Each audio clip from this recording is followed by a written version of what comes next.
on dirait que ça marche. Voilà.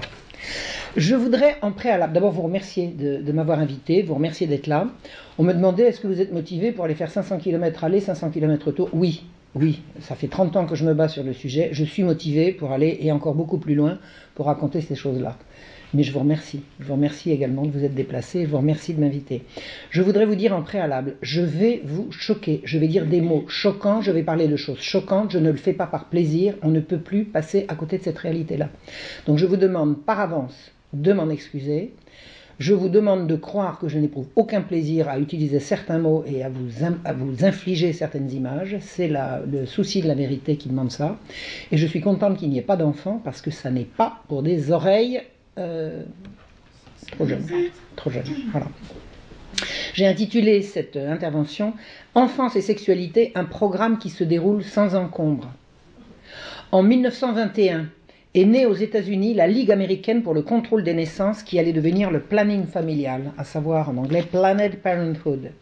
À l'origine, une femme, Margaret Sanger, socialiste radicale, sage-femme dans les quartiers pauvres de New York. Elle estimait que, je cite, « l'acte le plus charitable qu'une famille nombreuse puisse faire pour l'un de ses enfants en bas âge, c'est de le tuer. » Elle disait aussi « les services de maternité pour les femmes des taudis sont nuisibles à la société et à la race. La charité ne fera que prolonger la misère des inaptes. » En 1934, les deux premières citations, c'est 1920-1922. Et en 1934, elle dit, pour énoncer le programme qu'elle prépare, « aucune femme et aucun homme n'aura le droit de devenir parent sans un permis de parenté. » Ça, c'est le programme du planning familial. Eugéniste, Margaret Sanger voulait la limitation de la reproduction chez les pauvres. D'emblée, le planning familial annonça donc sa vocation diabolique. Il prétendit promouvoir la famille, c'est dans le titre, alors qu'il promouvait l'avortement, pour ne pas dire l'infanticide. Donc c'est une société qui veut supprimer les enfants et qui appelle ça planification familiale. Le diable est dans les détails. En 1956, en France, c'est le franc-maçon Pierre Simon qui fonda la branche française qui s'appelait à l'origine Maternité heureuse et qui deviendra le planning familial. Ils auraient pu dire la planification familiale, ils ont choisi un mot anglais, planning familial. La franc-maçonnerie et la Ligue des droits de l'homme promurent la contraception puis l'avortement. C'est-à-dire que la maternité heureuse, c'est quand il n'y a pas d'enfant. On continue sur l'avancée. En 1960, Maternité heureuse devient le mouvement français pour le planning familial, le MFPF, qui rejoint l'International Planned Parenthood Federation, c'est-à-dire la fédération internationale accrochée au Planned Parenthood de Margaret Sanger. Donc vous avez une internationale qui s'appelle l'IPPF, à laquelle est affiliée la branche française qui s'appelle le planning familial. En 1968, une vague libertaire secoua le pays et réclama la liberté sexuelle. Enfin, on lui fit réclamer la liberté sexuelle. Les promoteurs de cette vague sont les Américains Masters et Johnson. En fait, ils viennent après un certain Kinsey, entomologiste, spécialiste des guêpes, devenu chercheur du sexe dans l'Indiana, aux États-Unis. En 1948, Kinsey a publié une première étude véritablement scientifique sur le sujet, qui fait sortir le sexe du carcan moraliste et pudibond. Avant Kinsey, on fait de la morale et on fait de la pudibonderie, et à partir de Kinsey, on va faire de la science. Son rapport de 1948 sur les hommes, la sexualité des hommes, et celui de 1954 sur la sexualité des femmes bouleversent l'Amérique et le monde. Kinsey est financé par la fondation Rockefeller, et l'enquête montrera qu'il est protégé par la CIA. Que raconte le rapport Kinsey? La vraie vie sexuelle des Américains, qui n'est pas ce qu'ils pensent, qui n'est pas ce qu'ils disent. L'avortement est banal, la fidélité est une lubie, un leurre, une imbécilité, quoi donc, fidèle, et quoi encore. L'homosexualité touche au moins un homme sur 10. La masturbation n'a jamais fait de mal à personne. Les enfants sont sexuels dès leur naissance, et ils fondent le Siecus en 1964 pour promouvoir l'éducation sexuelle à l'école. C'est-à-dire que l'Institut Kinsey va être à l'origine d'une association, le Siecus, qui va avoir ses entrées aux Nations Unies et qui promeut l'éducation sexuelle à l'école dès le premier âge. Pourquoi? Parce que les enfants étant sexuels dès la naissance, comme Kinsey le prouve scientifiquement, il faut leur enseigner la sexualité dès la sortie du ventre de leur mère. Je ne sais pas comment ils font, mais c'est ça qu'ils ont prétendu. Donc, même sans citer Kinsey, parce que Masters et Johnson, quand ils sortent leur révolution sexuelle, ils ne citent pas Kinsey, ce sont ces conclusions qui déferlent sur la France et m'atteignent, moi, dans mon lycée, où certains pions, vous savez, les pions, c'était les étudiants surveillants, je crois que ça n'existe plus maintenant, mais à l'époque, un étudiant pouvait payer ses études en signant, on appelait ça, alors c'était de façon familière, un pionica, c'était un contrat où ils étaient payés à surveiller les cours de récré, en fait, et les permanences dans les lycées. Je crois que ça n'existe plus maintenant. Ça a permis à beaucoup d'étudiants... Ça existe encore ? Parce que ça permettait à des étudiants pauvres de payer leurs études. C'était une très bonne chose. Voilà. Et donc, dans mon lycée, en mai 68 et en 69, où j'étais encore au lycée, c'est les pions qui diffusent la bonne nouvelle à cours de récré. Je les revois. Hein. Je les revois comme si j'y étais. Alors, qu'est-ce qu'ils racontent, les pions ? La répression sexuelle nous amenuise. On est tous réprimés sexuellement. Libérez-vous les filles, libérez-vous les garçons. Vous allez voir, vous allez vous épanouir. Il faut se libérer. La liberté, c'est une grande et belle chose. Le sexe, c'est beau, même sans contrat de mariage. Vous vous rendez compte ? On vous oblige à attendre le mariage. Vous ne vous rendez pas compte ? Le sexe est tellement bien tout de suite, maintenant, allez-y. On a bien le droit si on fait de mal à personne. Ah, qu'est-ce que vous pouvez répondre à ça ? Si vous faites de mal à personne, pourquoi vous privez ? C'est vrai. Ouais. La morale sexuelle est bourgeoise. Ah, bourgeois. Une fois qu'on a dit bourgeois chez ces gens-là, on a absolument tout dit. Et elle est réactionnaire et elle est anti-jeune. La répression sexuelle, elle s'en prend aux jeunes. La pilule étant disponible, parce que là, en mai 68, la pilule, ça fait 1 an qu'elle est disponible, hein, c'est 1967, loi de Wirth, la pilule étant disponible, comme on n'a plus à craindre de grossesse non désirée, pourquoi se gêner ? Parce que un des arguments, ma fille va pas coucher, parce que tu vas... Ah, maintenant il y a la pilule. Pourquoi se gêner ? Pourquoi se gêner ?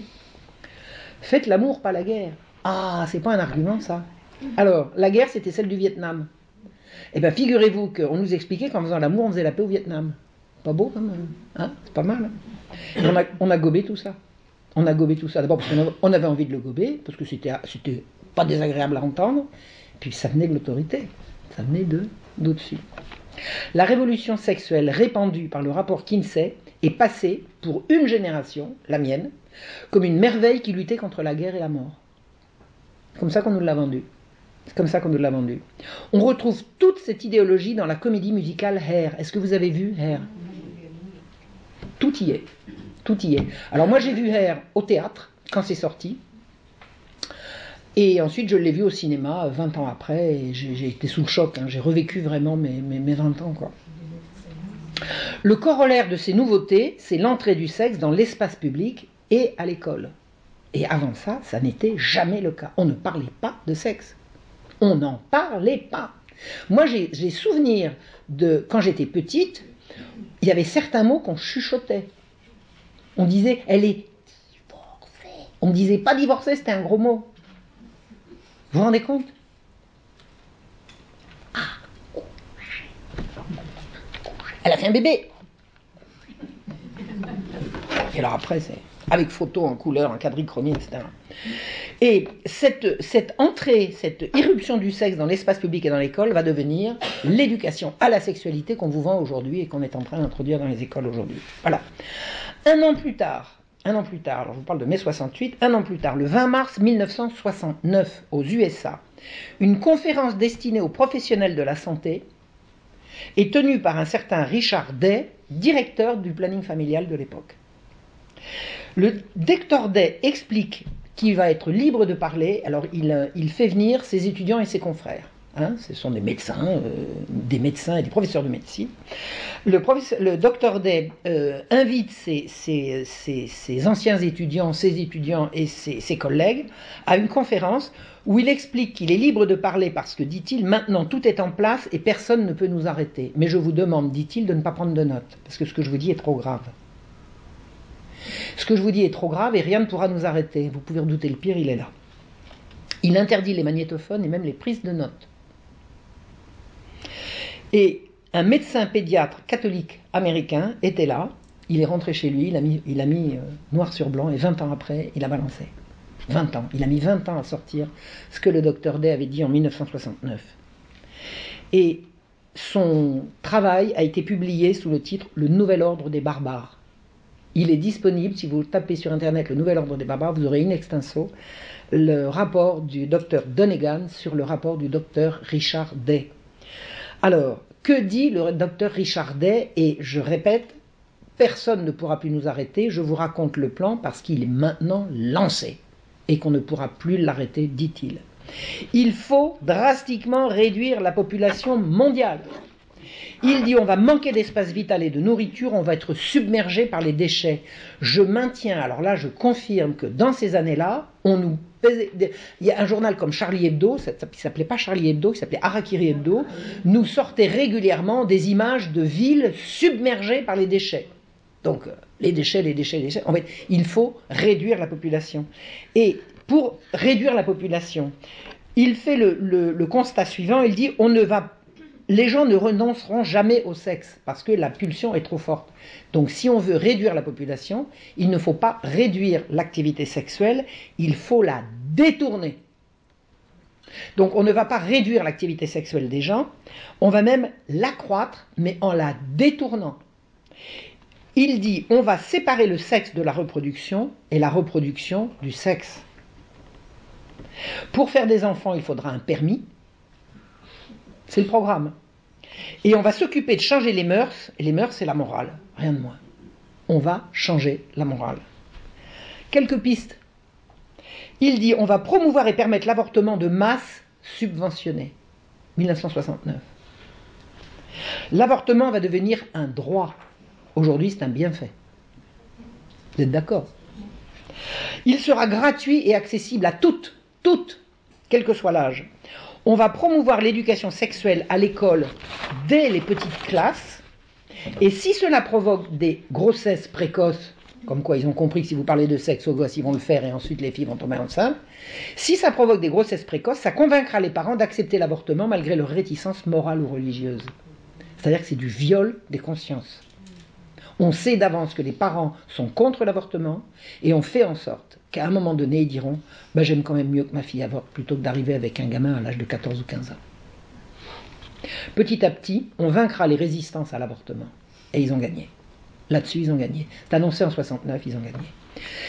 Ils disent « L'homosexualité devra être encouragée et rendue visible. » Ah, on les a vus venir quand même. Ça a été décidé un jour. Un jour, on a décidé que les homosexuels, maintenant, c'était bien et qu'il fallait les voir partout.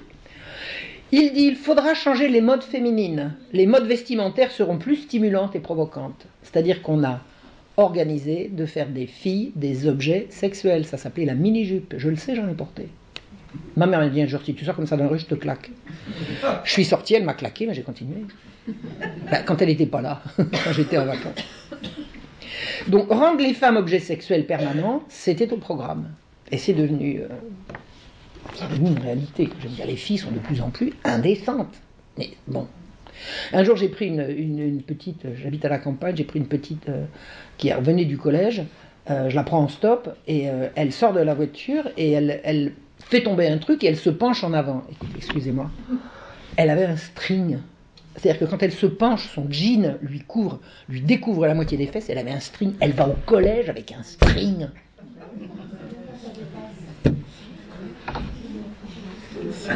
L'autre face de cette même pièce, c'est d'éliminer la féminité. C'est-à-dire, on va détourner les filles de penser au bébé et à la reproduction.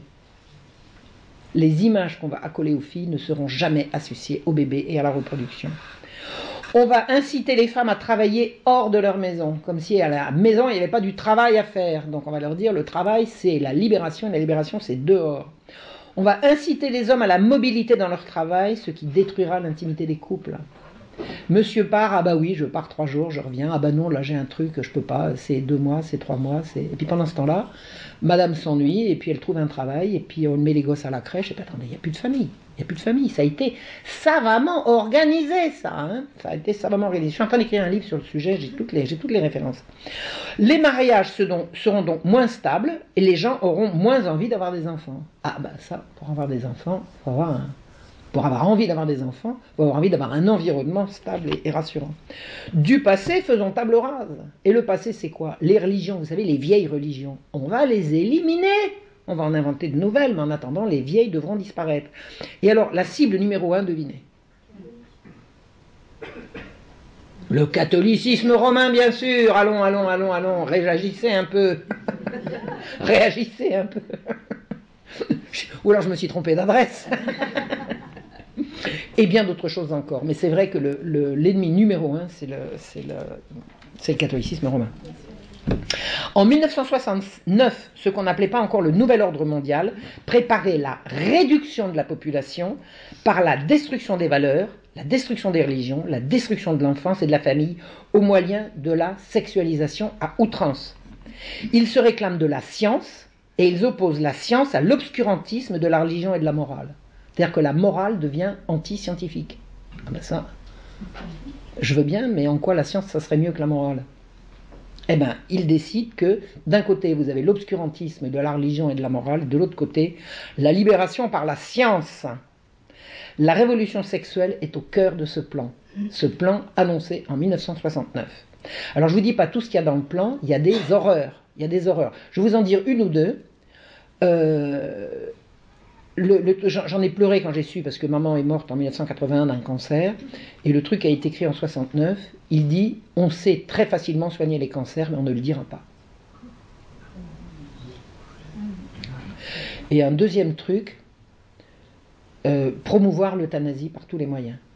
Et pour promouvoir l'euthanasie, il faut faire de la vieillesse, faire sentir que la vieillesse est une charge pour les jeunes, de telle sorte que les vieux soient culpabilisés d'être à charge de leurs enfants et qu'eux-mêmes réclament de part. Non mais c'est diabolique.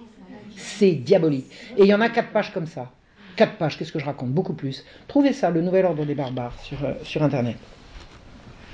En 1972, alors là on était en 68, maintenant on arrive en 1972, 68-69, arrive la révolution homosexuelle. Ah, ça c'est nouveau, c'est sorti à ce moment-là. Kinsey, qui était mort en 1954, avait promu l'idée que l'hétérosexualité n'était qu'une option dans une gamme de comportements acceptables. Il y a des homo, il y a des hétéros, il y a les bi, voilà. Hétéros, c'est oui, il y a également des hétéros, vous vous rendez compte? Pour lui, pour Kinsey, 10% des hommes américains étaient homosexuels. Et seulement 2% des hommes américains étaient exclusivement hétérosexuels, le reste était bisexuel, à des degrés divers. C'est-à-dire qu'il a écrit un truc qui s'appelle l'échelle de Kinsey. Vous avez une échelle avec une barre entièrement hétérosexuelle à gauche et une ligne qui monte, c'est la bisexualité qui arrive jusqu'à exclusivement homosexuel à droite. Donc vous avez 1%, parce qu'une fois qu'il a fait son échelle, il l'a remplie, avec ses statistiques scientifiques, et il a dit 1 ou 2% sont exclusivement hétérosexuels, et tout le reste est bi. Sauf les 10% qui sont homosexuels. 10%. 10%. Donc il assure scientifiquement, par ailleurs, que toute activité sexuelle est naturelle et bonne. Alors, il existe en 1972 un groupe de travail sur l'homosexualité de l'Institut national de la santé mentale Institut américain de la santé mentale, qui publie un rapport qui se réclame des découvertes de Kinsey en la matière. Donc vous avez des gens qui planchent à l'Institut national de la santé mentale, vous avez des gens qui planchent sur le sujet, au sujet de la sexualité. Et ils se réclament de Kinsey, et ils disent « La sexualité humaine englobe un large éventail de comportements au sein desquels se trouve à la fois l'hétérosexuel exclusif et l'homosexuel exclusif, entre ces deux extrêmes, etc., etc. » Donc on introduit la bisexualité qui touche finalement la presque totalité de la population, et les hétérosexuels exclusifs se retrouvent ultra minoritaires. Vous croyez que c'est la réalité, ça? C'est un leurre, c'est un mensonge, c'est une manipulation odieuse, ça n'a jamais été vrai. C'est absolument faux sur le terrain, c'est de la propagande. Mais ça passe. Et plus c'est gros, plus ça passe. Le rapport préconise des programmes en faveur d'une meilleure connaissance de l'homosexualité. C'est-à-dire, si les homosexuels ou ceux qui ont des pratiques homosexuelles sont tellement nombreux et qu'on ne les voit pas, c'est qu'ils sont opprimés. Vous avez compris? Donc il faut développer des programmes en faveur d'une meilleure connaissance de l'homosexualité qu'il faut enseigner dans les écoles pour atténuer les attitudes condamnatoires et punitives. C'est-à-dire qu'on va aller enquiquiner les enfants, on leur dit « Pourquoi vous êtes contre l'homosexualité? Ils sont bien les homosexuels, et puis ils souffrent beaucoup les homosexuels à cause de vous. » Il faut former les personnels éducatifs disent-ils. Vous avez des gens qui planchent à l'Institut de la santé mentale pour dire il faut sortir l'homosexualité de son carcan discriminatoire, en fait, de la discrimination dont les homosexuels sont les victimes. Un psychiatre dénonce, il s'appelle Socarides. Il dit au début de 1972, lorsque le docteur William Masters, celui de Masters et Johnson, a annoncé à la presse nationale, parce que Masters et Johnson se sont fait le relais de ça, a annoncé à la presse nationale que l'homosexualité est un acte sexuel naturel et par voie de conséquence normal, il a élevé le statut de l'anus au niveau de celui du vagin et ce qui était jusqu'alors un organe purement excréteur est devenu un organe génital par décret. Peu après, le 14 décembre 1973, écoutez bien ce que je vais vous dire, sur la pression du lobby qui tenait le groupe de travail, le fameux groupe de travail était tenu par des homosexuels. Vous savez, on en fait entrer un qui fait venir les copains, puis après les autres n'y voient que du bleu. D'accord ? L'American Psychiatric Association, l'APA, retire l'homosexualité de la liste des pathologies. Jusqu'au 14 décembre 1973, il y avait une pathologie qui était considérée, et l'homosexualité était considérée comme une pathologie, c'était dans la liste de l'APA. Le 14 décembre 1973, ça n'y est plus, parce que le lobby a fait son travail. Et le docteur Socarides dit, un mouvement au sein de l'APA a accompli ce que toute société, à de rares exceptions près, aurait tremblé à l'idée d'y toucher, à savoir la révision d'un code et d'un concept de base de la vie et de la biologie, que les hommes et les femmes s'accouplent normalement avec le sexe opposé et non entre eux. Donc on a renversé l'ordre naturel des choses. 4 ans plus tard, une enquête menée auprès de 2500 psychiatres sur le même sujet va apporter une réponse totalement opposée. Sur 2500 psychiatres, ils sont une écrasante majorité à dire l'homosexualité est pathologique. Seulement c'est le premier résultat qu'on a publié, celui-là il va passer aux oubliettes, il va passer à la trappe. Et de toute façon, l'APA ne remettra pas l'homosexualité dans la liste des pathologies. Les psychiatres de l'APA disent que c'est pathologique, mais ils ne le publieront pas dans leur liste. Donc la décision de décembre 1974 était bien un coup monté, mais on ne reviendra jamais en arrière. Si les homosexuels semblent moins nombreux qu'ils ne sont, parce que c'est ça qu'il faut comprendre, en fait ils sont 10% et tous les autres ils sont bi, à part une petite minorité qui est hétérosexuelle, vous vous rendez compte ? C'est-à-dire qu'il y a des homosexuels partout en fait. Et pourquoi on ne les voit pas ? À cause des homophobes. L'homophobie. Vous avez compris ? Ils se cachent. Les homosexuels se cachent à cause de la pression sociale. On va donc lever la pression sociale. Et c'est là qu'on invente l'homophobie, contre laquelle il faudra lutter, et on le fera abondamment dans les programmes destinés aux enfants, qui doivent être très jeunes, sensibilisés aux problèmes. Et moi j'ai lu des textes émanant de syndicats d'instituteurs qui disent « luttons contre l'homophobie dès les petites classes ». Et vous savez pourquoi il faut lutter contre l'homophobie ? Parce que les jeunes homos se suicident. C'est effrayant. Il y a un taux de suicide des jeunes homosexuels qui est épouvantable, épouvantable. Donc on invente un taux de suicide. Moi j'ai vu des programmes qui passaient à la télévision. 1 jeune sur 3, homosexuel sur 3, tenté de se suicider. Il n'y a aucun chiffre. Il n'y a aucun chiffre.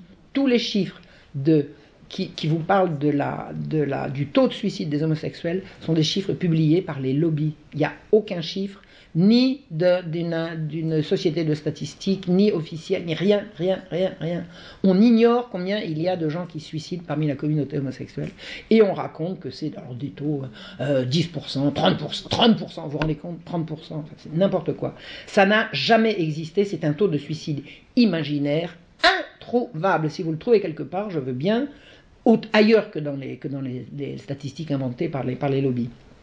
Donc, l'homophobie et le mensonge des 10% d'homosexuels sont concomitants. C'est une totale inversion de la réalité, et la sodomie est devenue la norme. Par voie de conséquence. Tout le monde la pratique. C'est pas vrai. Ça n'est pas vrai. Et l'important, c'est de le faire croire. C'est une totale inversion des valeurs. Et est-ce que vous avez entendu parler de la loi Nouchet en 2004 ? Alors, je crois que c'était Sébastien Nouchet, je crois. C'était un jeune homme, un homosexuel, qui a publié une photo de lui absolument atroce. Il était brûlé, il avait le visage. Et il a déposé plainte pour agression homophobe. Alors immédiatement, tout le monde se précipite en 2004, le pauvre garçon, papa. Alors des ministres interviennent en disant on ne peut pas laisser faire des choses comme ça, on ne peut pas martyriser les gens uniquement à cause de pauvre garçon. Donc on attrape le gars en question, on le met en prison, le gars il se défend comme un diable et il sort. Il n'y a pas eu agression homophobe, il n'y a pas eu agression non plus. Le gars il était en train de faire un barbecue, il s'est brûlé tout seul. Mais c'est pas grave, dans l'intervalle on a fait la loi Nouchet.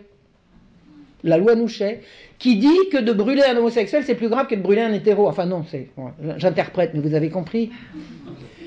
Faut pas brûler les homosexuels. Les paysans, on peut. Hein. Vous voyez ce que je veux dire? Bref, et les gilets jaunes.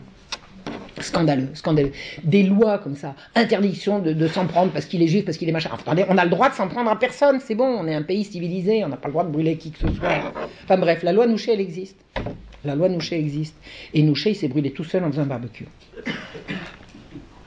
En 1981, une Américaine de 46 ans fait exploser une bombe à un congrès de sexologie qui se trouve à Jérusalem. Cette dame, c'est Judith Reisman. En 1966, donc quelques années auparavant, elle avait 32 ans, et Judith Reisman, d'origine juive et communiste allemande. Alors c'est une Américaine dont le grand-père est parti de Varsovie, qui était sous tutelle allemande à l'époque. C'est pour ça qu'ils ont des noms allemands. Hein. Faut comprendre pourquoi les juifs polonais ils ont des noms allemands, c'est parce que pendant un temps la Pologne a été sous la domination du Kaiser et qu'ils ont pris des noms allemands. Donc le grand-père de cette Judith a quitté Varsovie pour l'Amérique à la fin du 19e siècle. Donc c'est une juive américaine communiste. Elle dit mes grands-parents et mes parents, ils avaient la lutte des classes chevillée au corps, ils glorifiaient le camarade Staline, enfin c'était des gens, voilà, des communistes, des juifs communistes, très bien intégrés dans la société américaine, où ils ont prospéré, où ils ont été extrêmement heureux. Donc elle habite à ce moment-là, elle a 32 ans, elle est mariée, elle a des enfants, et elle découvre que sa petite fille, sa fille de 10 ans, Jenny, est régulièrement violée par le voisin du dessus. Qu'à 13 ans.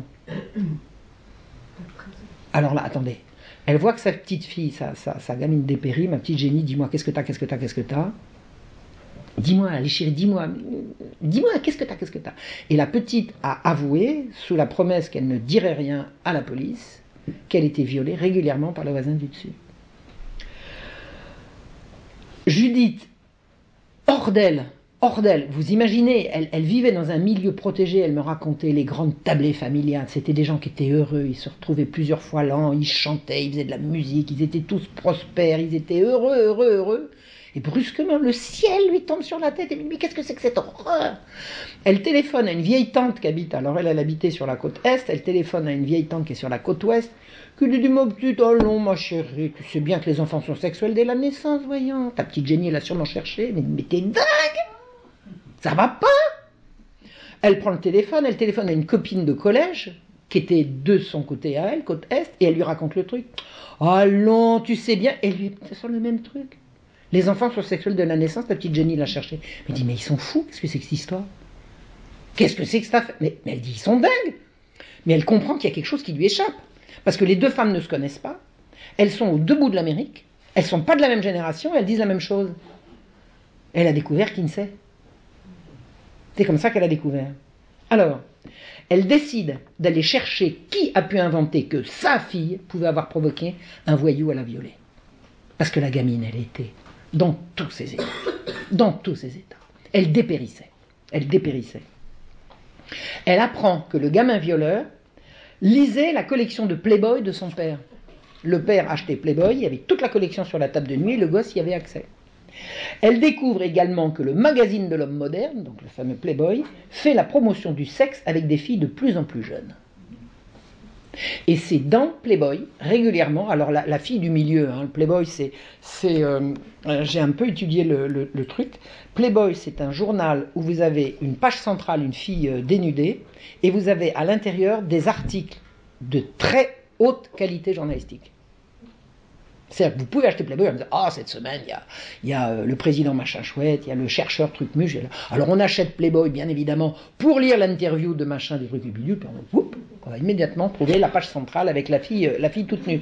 Et dit Judith, elle découvre que au fil des pages, on voit apparaître des enfants, sous forme de dessins, sous forme d'images, sous forme de photos, et des enfants de plus en plus dans des postures de proie sexuelle. Et elle découvre ça, et elle comprend qu'il y a une imposture, et elle décide de reprendre ses études. Alors ce qu'elle dit, c'est que elle veut étudier l'influence de la presse du sexe sur les agressions contre les enfants. Elle est persuadée que cette presse du sexe, parce qu'il n'y a pas que Playboy, il y a Hustler et Penthouse, qui montrent de plus en plus des petites filles et des petits garçons dans des postures où ils sont...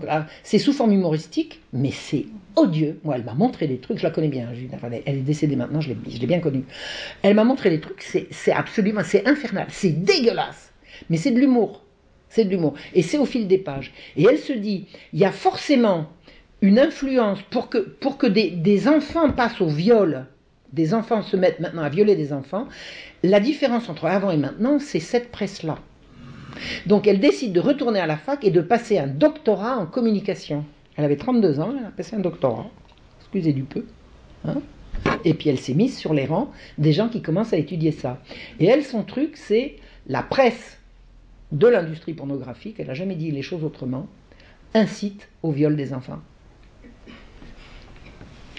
Donc, en 1900, alors, elle découvre que les intellectuels les plus brillants, les universitaires les plus reconnus, mangent de ce pain-là, et souvent font alliance avec la presse du sexe. Pourquoi? Parce que la presse du sexe, elle a l'argent. Et les chercheurs, ils aiment bien trouver de l'argent. Donc vous avez des universitaires qui se font le relais de saloperies comme ça, dans des congrès où ils invitent des pornographes.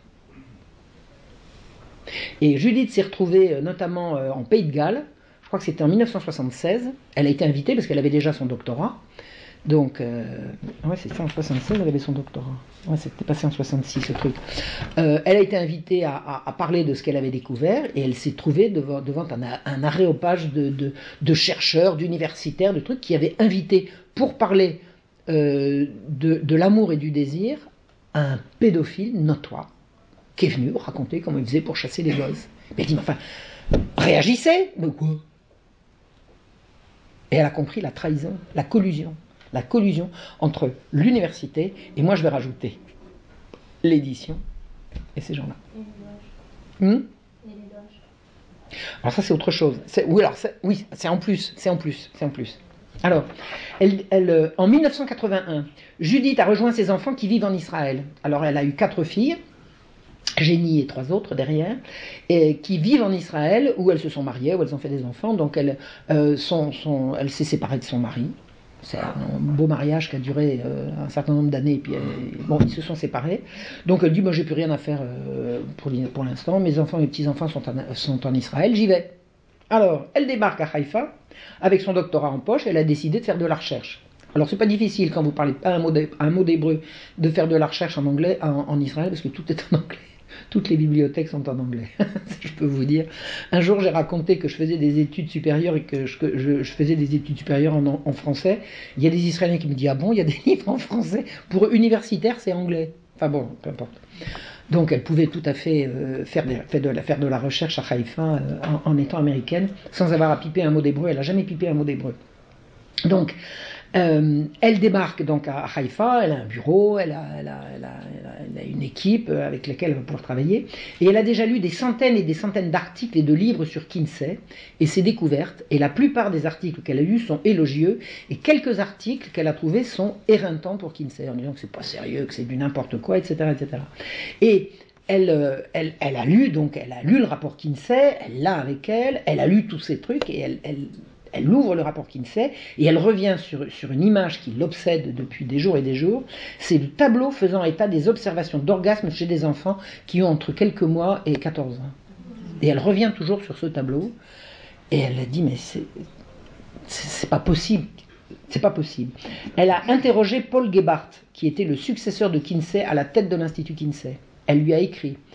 J'ai lu la lettre, parce qu'elle l'a publiée à différentes reprises. Elle lui a écrit en lui disant, voilà, dans le rapport Kinsey, il est dit que vous avez fait ça, vous avez fait ça, vous avez fait ça, etc., etc. Est-ce que vous auriez l'amabilité de me dire comment vous avez obtenu ces orgasmes sur ces enfants qui avaient de quelques mois à 14 ans?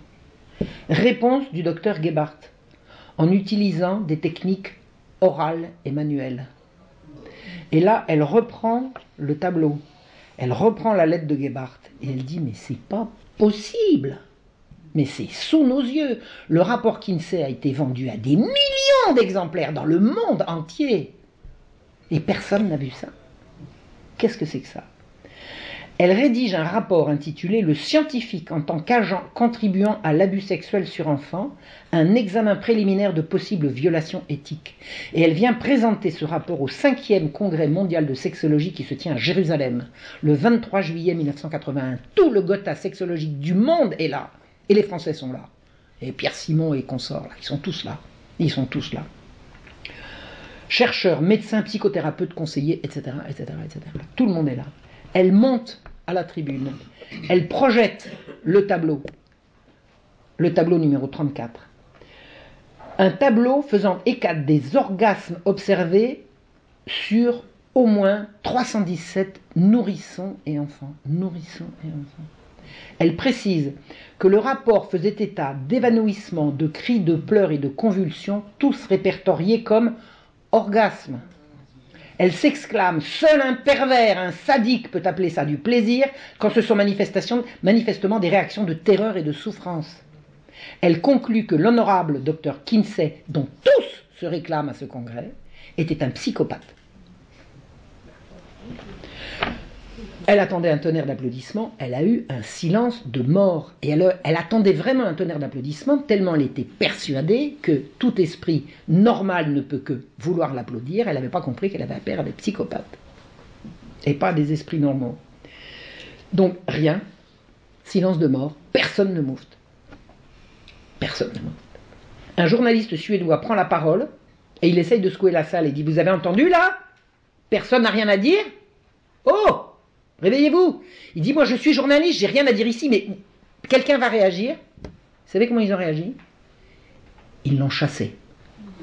Ils l'ont chassé. Elle a quitté le colloque comme une pestiférée. Et elle venait de comprendre. Tout le monde de la sexologie, toute la politique mondiale en faveur de la libération sexuelle, de la promotion de l'homosexualité, de l'éducation sexuelle à l'école, de la sexualisation des enfants et du reste, relevait sans l'ombre d'un doute des travaux frauduleux d'un psychopathe. Tout le monde universitaire lui a emboîté le pas et les médias ont suivi. C'est vertigineux. Elle a contre elle l'université et les médias. Et les pornographes, pour faire mon poids. Quelle est la conclusion du rapport Kinsey? Les enfants sont sexuels dès la naissance. C'est l'axiome de base de tout ce qui se fonde sur l'éducation à la sexualité à l'école. Tout ce qui justifie qu'on fasse de l'éducation sexuelle à l'école, le fameux programme dont on vous parle, c'est les enfants sont sexuels dès la naissance. Comment est-ce que Kinsey a trouvé ces 317 nourrissons? En 1944, alors le rapport Kinsey a été publié en 1948. En 1944, Kinsey a rencontré un prédateur sexuel pédophile qui s'appelait Rex King, qui avait violé des centaines d'enfants au fin fond du sud-ouest américain.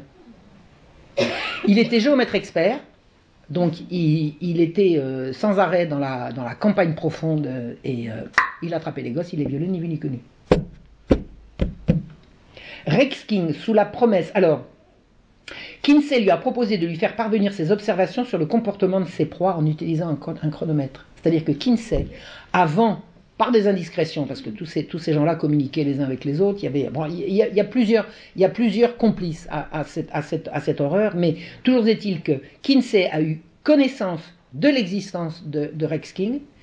Il a pris la voiture, il est allé le rencontrer et il lui a dit « Je publierai vos découvertes si vous utilisez un chronomètre et que vous m'envoyez vos rapports. » Et c'est ça. C'est ça. Ce type a violé des milliers d'enfants.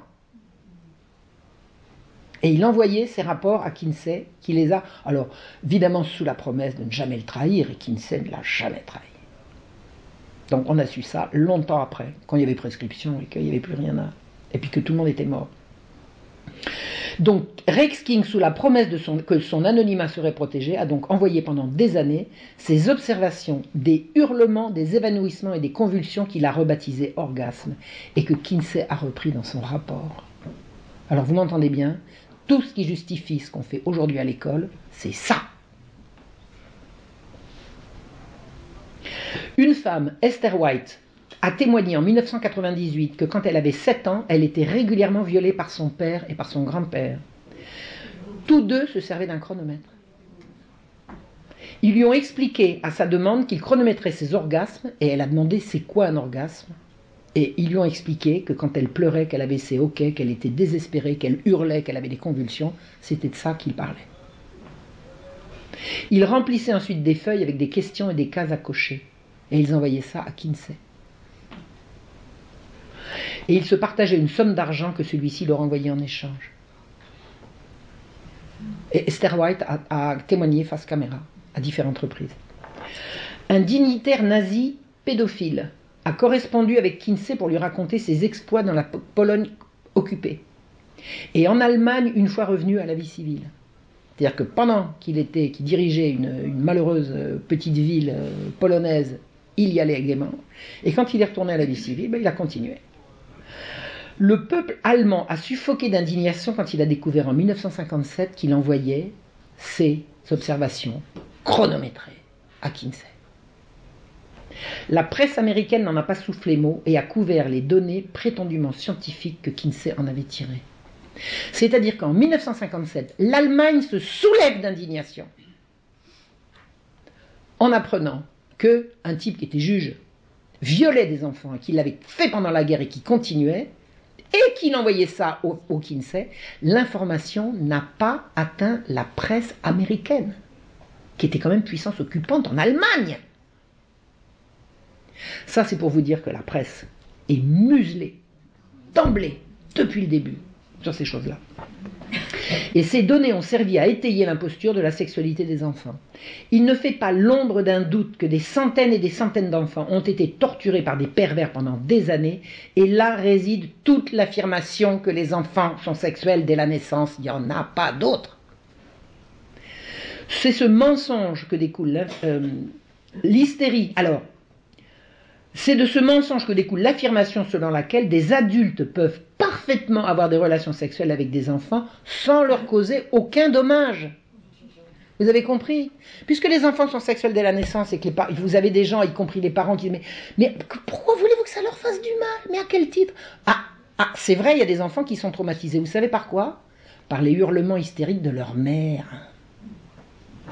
Et Kinsey disait, l'hystérie des parents qui s'y opposent leur fait infiniment plus de mal que les caresses des pédophiles. Laissez les pédophiles violer vos enfants et surtout fichez-leur la paix, vous leur faites du mal. Kinsey fut pionnier dans la longue marche vers la légalisation de la pédophilie. Alors là, je vous rassure tout de suite, la machine elle vient de se gripper là. La machine vient de se gripper. Mais le plan était quand même bien engagé pour la légalisation de la pédophilie. Donc, Kinsey est la source de cette imposture criminelle et l'Institut Kinsey se verra pourtant accorder le statut consultatif au Conseil économique et social en 2014. Donc l'Institut Kinsey sert de référence à l'échelle mondiale dans toutes les agences de l'ONU. Toutes les agences de l'ONU se réfèrent à l'Institut Kinsey. En 2008 ont été publiés les droits sexuels de l'IPPF. J'ai écrit un petit bouquin qui s'appelle Les droits sexuels. Écoutez ce que dit ce rapport des droits sexuels de 2008.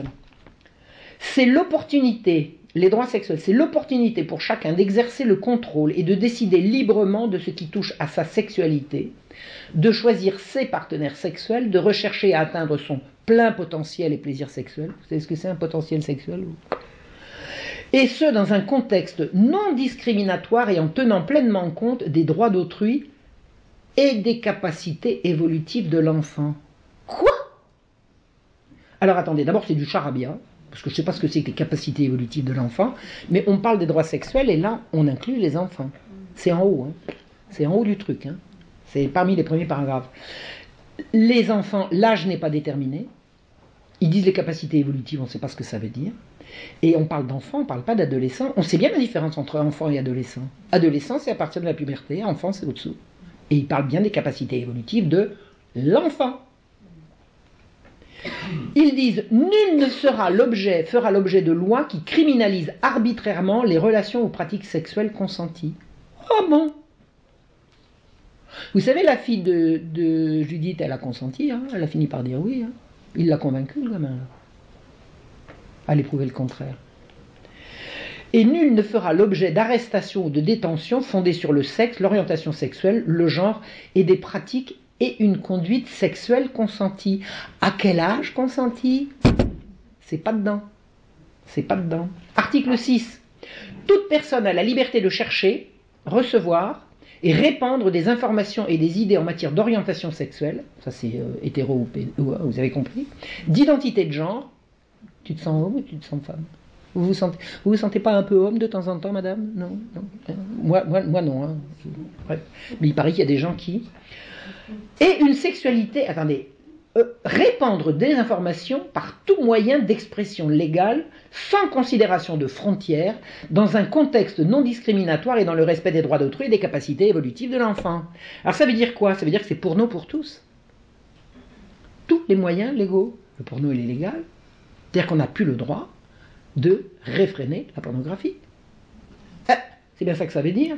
Et à quel âge? Qui détermine les capacités évolutives de l'enfant? Ça va revenir comme une scie partout. Les droits sexuels sont accordés à tout le monde. Vous savez ce que c'est le droit sexuel? C'est le droit de jouir. Monsieur le juge, j'ai le droit? Oui, oui, bien sûr. Bon, ben, j'ai le droit. Article 8. Toute personne a droit à une éducation promouvant le développement des jeunes en tant qu'acteurs informés à même d'assumer la responsabilité de leur vie.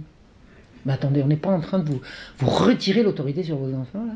Ça veut dire que les jeunes sont des acteurs informés à même d'assumer la responsabilité de leur vie et de participer à la détermination des politiques de santé sexuelle et d'éducation à la sexualité. On va demander aux jeunes d'aider les adultes à légiférer sur le sujet, mais c'est ça que ça veut dire. Et puis c'est le sexe à l'école. Et c'est le droit au sexe pour les jeunes, sans la tutelle de leurs parents. On donne aux jeunes, en matière sexuelle, le droit de dire merde à papa et maman. T'es pas d'accord? Je fais ce que je veux. J'ai le droit avec moi. Et moi, j'ai vu récemment un drame, j'ai même pas envie d'en parler. Les enfants qui n'obéissent plus, c'est épouvantable. C'est épouvantable. C'est terrible. Terrible. Article 9. Toute personne a le droit d'avoir ou non des enfants biologiques ou adoptifs. On a le droit d'avoir des enfants adoptifs? Ça veut dire quoi ça? Ça veut dire quoi ça? D'abord le droit d'avoir des enfants, heureusement. Attendez, ils n'ont pas encore passé leur truc, leur permis de parentalité là, parce que c'est au programme. Donc, on sait que c'est au programme, mais on n'en est pas encore là. Par contre, on a le droit d'adopter, mais c'est un droit sur les enfants des autres, ça. Les enfants de qui, au fait? À qui va-t-on piquer les enfants pour les donner aux gens qui ont le droit de les avoir? Tout le trafic d'enfants à l'heure actuelle, d'enfants retirés aux mamans qui sont les mamans louves, voilà, c'est ça. On retire des enfants des familles pour les refiler à d'autres. Toute personne a le droit de s'engager librement et avec son plein consentement dans le mariage ou dans toute autre modalité de couple civil disponible. Vous avez compris? Vous avez compris? Dans un contexte non discriminatoire et en tenant compte des capacités évolutives de l'enfant. C'est-à-dire qu'en fait, ils sont en train de dire qu'ici, que l'enfant a le droit de se marier en fonction de ses capacités évolutives. Mais un enfant n'a pas le droit de se marier. Le mariage, c'est un échange de consentement d'adultes. Toute personne a droit aux conseils et services relatifs à la reproduction. Vous avez compris ce que c'est, les services à la reproduction, c'est pour avorter. Cherchez pas. Des services pour faire des bébés, laissez tomber. C'est dans une autre civilisation avant ça. Maintenant, les services à la reproduction, c'est pour avorter, pour avoir la pilule. Donc, services relatifs à la reproduction, l'infécondité et l'interruption de grossesse, indépendamment de la situation familiale, s'inscrivant dans un contexte non discriminatoire et en tenant compte des... Vous avez compris? C'est-à-dire qu'en fait, les enfants ont droit aux services relatifs à la reproduction, c'est-à-dire à l'avortement. Et ça se fait en douce, à l'infirmerie de l'école. Toute personne doit avoir accès à l'information et à l'aide nécessaire à la recherche et à l'obtention de réparation pour violation de ses droits sexuels. C'est quoi la réparation pour violation de ses droits sexuels? C'est un procès à papa ou à maman? Ça vient, hein. Ça vient. Ma mère, elle veut pas que je sorte. On va lui faire un procès. Elle viole mes droits sexuels. Toute personne a le droit de demander des comptes aux acteurs non gouvernementaux dont les actions ou omissions ont un impact sur la jouissance des droits sexuels. Alors, messieurs les prêtres, méfiez-vous là, hein, parce que c'est vous qui êtes visés là. Messieurs les abbés, vous vous rendez compte? Les acteurs non gouvernementaux dont les actions ou omissions ont un impact sur la jouissance de ces droits sexuels. Si jamais vous osez dire à une gamine ou à un gamin d'attendre l'amour et le mariage, ah, vous empiétez sur ses droits sexuels. Ah bah si. Ah bah si. L'UNESCO, en mai 2010, alors là je vous ai raconté l'IPPF en 2008, en mai 2008, l'UNESCO a publié les principes directeurs sur l'éducation sexuelle destinés à tous les professionnels de l'enseignement. Tous les professionnels de l'enseignement ont reçu ce texte. Ils disent, il faudra inculquer aux enfants entre 5 et 8 ans. Entre 5 et 8 ans. Je cite, l'individu a le droit de prendre ses propres décisions. Pardon? L'individu, l'enfant? Ou papa et maman? Si c'est papa et maman, le mot gauche, ça ne me regarde pas. Ça veut dire que tu as le droit de prendre tes propres décisions à 5 ans. Les parents et les autres membres de la famille guident et orientent leurs enfants dans leurs décisions. C'est-à-dire qu'on explique à des enfants entre 5 et 8 ans que leurs parents sont là pour les conseiller. Mais si les parents ne sont plus que les conseilleurs, qui est le décideur? Qui est le décideur? Donc les parents sont relégués au rôle de vagues conseillers occasionnels et surtout nourriciers et payeurs. Parce que alors là, on les loupe pas. Quand il s'agit de passer, de cracher au bassinet, les parents, on les rate pas. Ils disent, des adultes de confiance peuvent être source d'aide et de soutien. C'est ce qu'on raconte aux gosses de 5 ans. C'est quoi des adultes de confiance? Ça peut pas être un suborneur, un adulte de confiance. Hein? C'est qui? C'est pas noté. Et ça sera l'enfant qui choisira qui est un adulte de confiance? Vous vous rendez compte comment on sape l'autorité des parents? Mais on livre les enfants aux prédateurs, là. L'abus sexuel. Il existe des pratiques, écoutez bien, ce qu'on inculque à des enfants entre 5 et 8 ans, il existe des pratiques positives et des pratiques néfastes, qui ont une incidence sur la santé et le bien-être dans la société. Des attouchements incorrects et des relations sexuelles non désirées et imposées, comme le viol, sont des formes d'abus sexuels. Alors écoutez, il existe donc des attouchements corrects et des relations sexuelles désirées et non imposées. Je répète ou c'est clair? On introduit ici l'idée que si l'enfant est d'accord, il n'y aura pas d'abus. Et on parle à des enfants entre 5 et 8 ans. Et ça, c'est publié par l'UNESCO. C'est pas Marion Sigaud qui invente. J'ai eu tous les documents. Hein. Ils sont tous disponibles sur la toile. Jusqu'à ce qu'on les retire, mais... bref, pour l'instant, ils y sont. Toute personne sans considération de son état de santé, de sa religion, de son origine, de sa race ou de sa situation matrimoniale peut élever un enfant et lui donner l'amour auquel il a droit. Comment ça peut élever un enfant? C'est un droit? Mais si vous avez un enfant, vous l'élevez, point. Ah, le droit d'élever un enfant, c'est l'enfant des autres. On est en train de mettre en place un trafic d'enfants. C'est clair et net. C'est clair et net. Et lui donner l'amour auquel il a droit? Ah ben l'amour, dites-moi. C'est l'amour, ça? On a donc ouvert un droit à l'adoption, un droit sur les enfants des autres, immédiatement spécifié par... Il existe des personnes qui ne sont pas capables de s'occuper d'un enfant. Bah, leur mère, par exemple. Hein? Vous avez compris? Tout le monde a le droit d'élever un enfant, mais il y en a qui ne sont pas capables. Pour information, Laurence Rossignol, qui était ministre en avril 2013, a dit « Les enfants n'appartiennent pas à leurs parents ». Alors moi je spécifie, personne n'appartient à personne. Par contre, les parents ont autorité sur leurs enfants. C'est du moins ce à quoi je crois, mais au très fond de moi-même. Les mamans louves, vous avez entendu parler des mamans louves, elles révèlent que des centaines de milliers de cas d'enfants sont retirés à leur famille en France. Des centaines de milliers. Ce sont des placements abusifs. C'est déchirant, c'est insoutenable. C'est insoutenable. J'ai assisté à plusieurs conférences, écoutez, de Maman Louve, c'est déchirant, c'est insoutenable. C'est insoutenable. En Angleterre, on arrache les enfants pauvres des bras de leur mère à titre préventif au nom de la charte des droits de l'enfant, le Children's Act de 1989. Les droits de l'enfant, c'est le droit de vivre avec un certain nombre de conditions matérielles qui font que, madame, vous êtes en train d'accoucher, vous avez, c'est quoi, hop, on prend le bébé, au sortir du ventre de la mère, et on le place. et la mère n'a plus que ses yeux pour pleurer. Et pendant un temps, les femmes anglaises venaient accoucher en France, maintenant c'est trop tard, la France c'est pareil. On enlève les enfants aux femmes qui sont en difficulté au lieu de les aider. En Suède, on enlève les enfants à des parents qui les ont menacés de la fessée. Si tu continues, tu auras une claque. Maman, hier elle m'a dit si tu continues, tu auras une claque. Ma copine, elle m'a dit que sa maman lui a dit. On dit ça devant un surveillant qui va le répéter à la directrice de l'école, qui appelle les gendarmes et hop, le soir, le gosse est tombé. Vous avez osé menacer votre enfant d'une fessée. Vous savez que la fessée est interdite. L'OMS, Organisation mondiale de la santé, a publié en 2010 également les standards pour l'éducation sexuelle en Europe. Préalable. La psychologie, et plus spécialement la psychologie du développement, montre que les enfants naissent sexués. Ça, c'est du Kinsey. Alors, sexué, c'est pas sexué, c'est sexuel que ça veut dire. Parce que sexué, évidemment, sexué, ça veut dire mâle ou femelle, X ou Y. Mais là, c'est sexuel. C'est-à-dire que l'OMS reprend du Kinsey immédiatement, en 2010. Children are sexual from birth, disait Kinsey. Moyennant quoi, l'éducation sexuelle doit commencer à la naissance. À la naissance, comment vous éduquez sexuellement un gosse à la naissance? En quelle langue? Avec les mains? Ou avec quoi d'autre? Hein? L'éducation sexuelle, disent-ils, est basée sur des informations précises et scientifiquement étayées. Vous avez vu la science de sexe? Écoutez, il n'y a pas autre chose que ce que je vous ai dit dans Kinsey. C'est ça la science de Kinsey. C'est les viols de centaines et de centaines de bambins. C'est ça la science.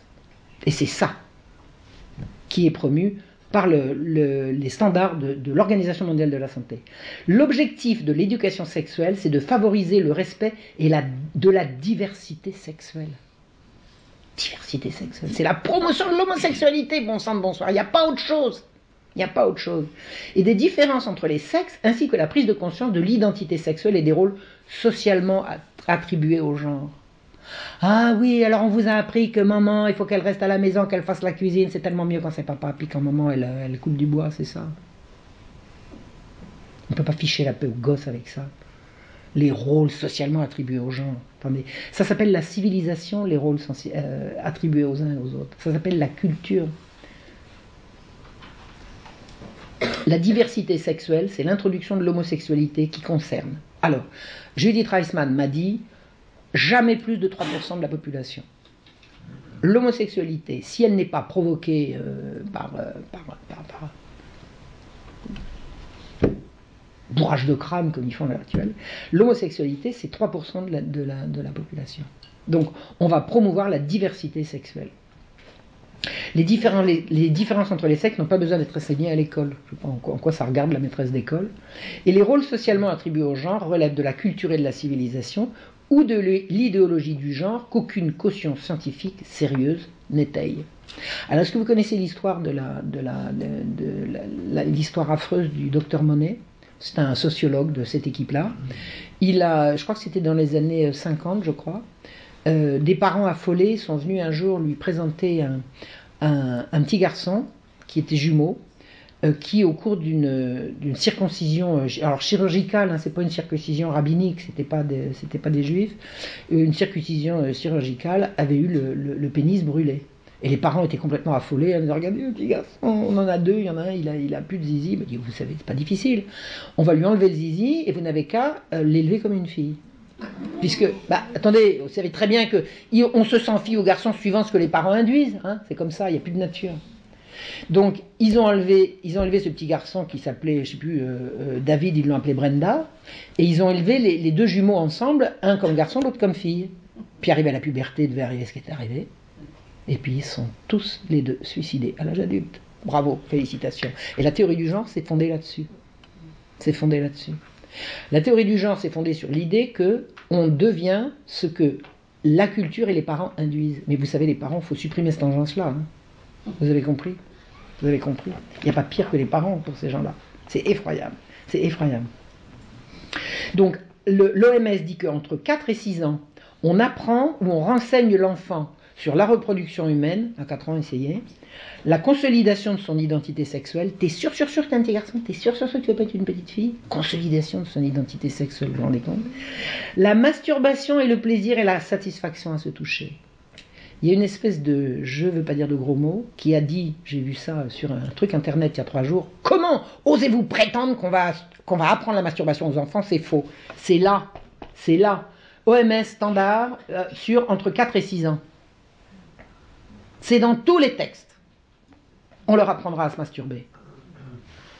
On va leur parler de la masturbation, ça revient au même. Et on va promouvoir la satisfaction de se toucher. On va leur parler des différentes conceptions de la famille. C'est quoi les différentes conceptions de la famille? C'est homo ou pas homo, hein. Je veux dire, une famille, c'est une famille. Si c'est une autre conception, c'est homosexuel. La conscience de pouvoir choisir, mon corps m'appartient. Mon corps m'appartient. Je suis désolé, mais mon corps, c'est moi. C'est pas qu'il m'appartient. Il n'y a pas moi d'un côté, puis mon corps qui m'appartient. Je suis désolé. Enfin, vous, je sais pas, mais moi, c'est comme ça. Donc, on leur induit des trucs qui sont... Je veux dire, ça n'a plus de sens, ça ne veut plus rien dire.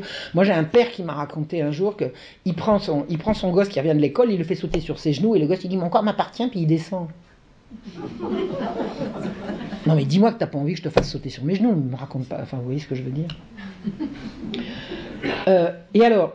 le corollaire de j'ai le droit de pouvoir, je dois pouvoir choisir, c'est que si j'ai le droit de dire non, j'ai donc le droit de dire oui. Parce que enseigner aux enfants qu'ils ont le droit de dire non, ça induit qu'ils ont le droit de dire oui. C'est-à-dire que les enfants peuvent être consentants à des attitudes sexuelles à leur égard.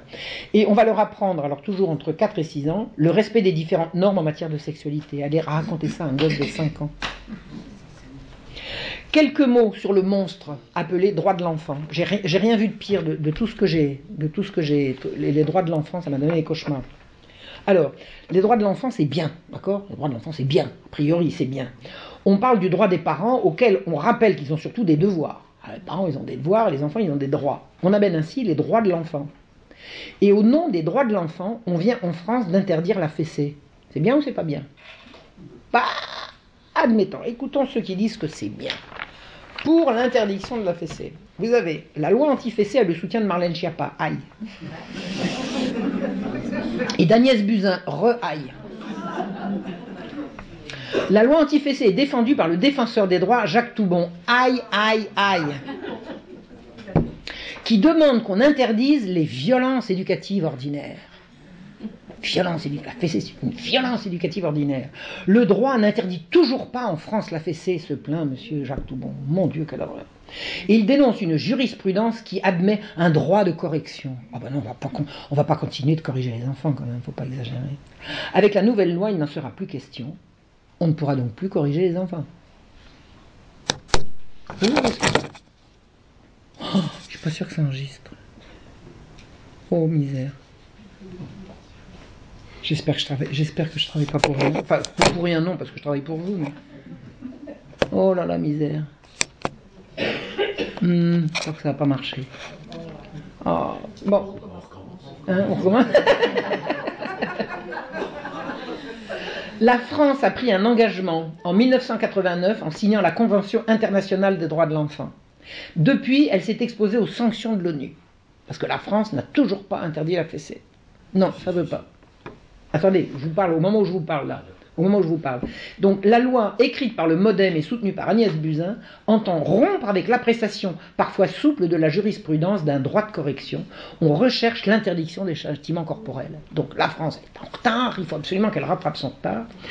Une éducatrice spécialisée dénonce les préjugés qui donnent aux adultes le droit de disposer du corps de l'enfant sous prétexte d'éducation. Oh! Quelle horreur. Donc ce ne sera pas une loi contre la fessée, mais pour l'abolition des violences corporelles ordinaires. Oh. Donc il ne s'agit pas de criminaliser la fessée, mais de repenser l'intégrité physique et morale de l'enfant en affirmant son droit à voir son corps respecté. Maman, respecte mon corps. Moi, tu peux me taper dessus, mais mon corps, respecte-le. La domination adulte est le terreau fertile de toutes les autres formes de domination. La domination. Ah, halte à la domination. Égalité pour tous. Ni Dieu ni maître. Vous me suivez? Tout ceci porté par une idéologie violemment anti-religieuse et anti-tradition, évidemment. Les enfants n'appartiennent pas à leurs parents. Soit, alors à qui appartiennent-ils? Soyez gentils de nous le dire.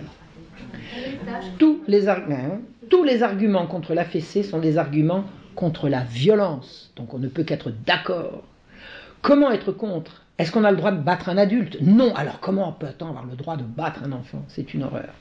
Bon, alors maintenant, ça y est, ces gens-là ont gagné. Depuis le 30 novembre 2018, la loi a été votée. La fessée est désormais interdite en France. En plein déferlement de gilets jaunes, au milieu de la nuit, vous avez 51 pingouins qui ont voté alors qu'il y a 577 députés en France. Ils ont voté par 51 en première lecture avec 51, voilà, et 51 voix contre 1 et 3 abstentions. Il n'y en a pas 1 sur 10 pour cette question qui se sont déplacés. Seul Emmanuel Ménard a voté contre et on a dit d'extrême droite. Alors vous savez que l'autorité parentale, c'est tout à fait d'extrême droite, méfiez-vous. Extrême droite, c'est ça. Le but est d'inscrire dans le Code civil, à l'article lu lors des mariages, que l'autorité parentale s'exerce sans violence physique et psychologique. Alors attendez, physique et psychologique. Alors attendez, c'est quoi la violence psychologique? Parce que vous n'avez plus le droit de battre vos enfants, ni de leur opposer une violence psychologique. Alors attendez, la nouvelle règle, dire non à un enfant, ne peut-il pas être considéré comme une violence psychologique? Maman, je veux sortir, non, violence psychologique, oui ou non? Puisque vous lui opposez votre autorité, que vous vous opposez à lui, c'est bien de la violence psychologique. La nouvelle règle édictée ne s'accompagnera pas de sanctions pénales, nous rassure-t-on tout de suite. Alors si, elle sert à quoi s'il n'y a pas de sanctions? Qu'est-ce qu'une loi qui ne connaît pas de sanctions si on n'en respecte pas?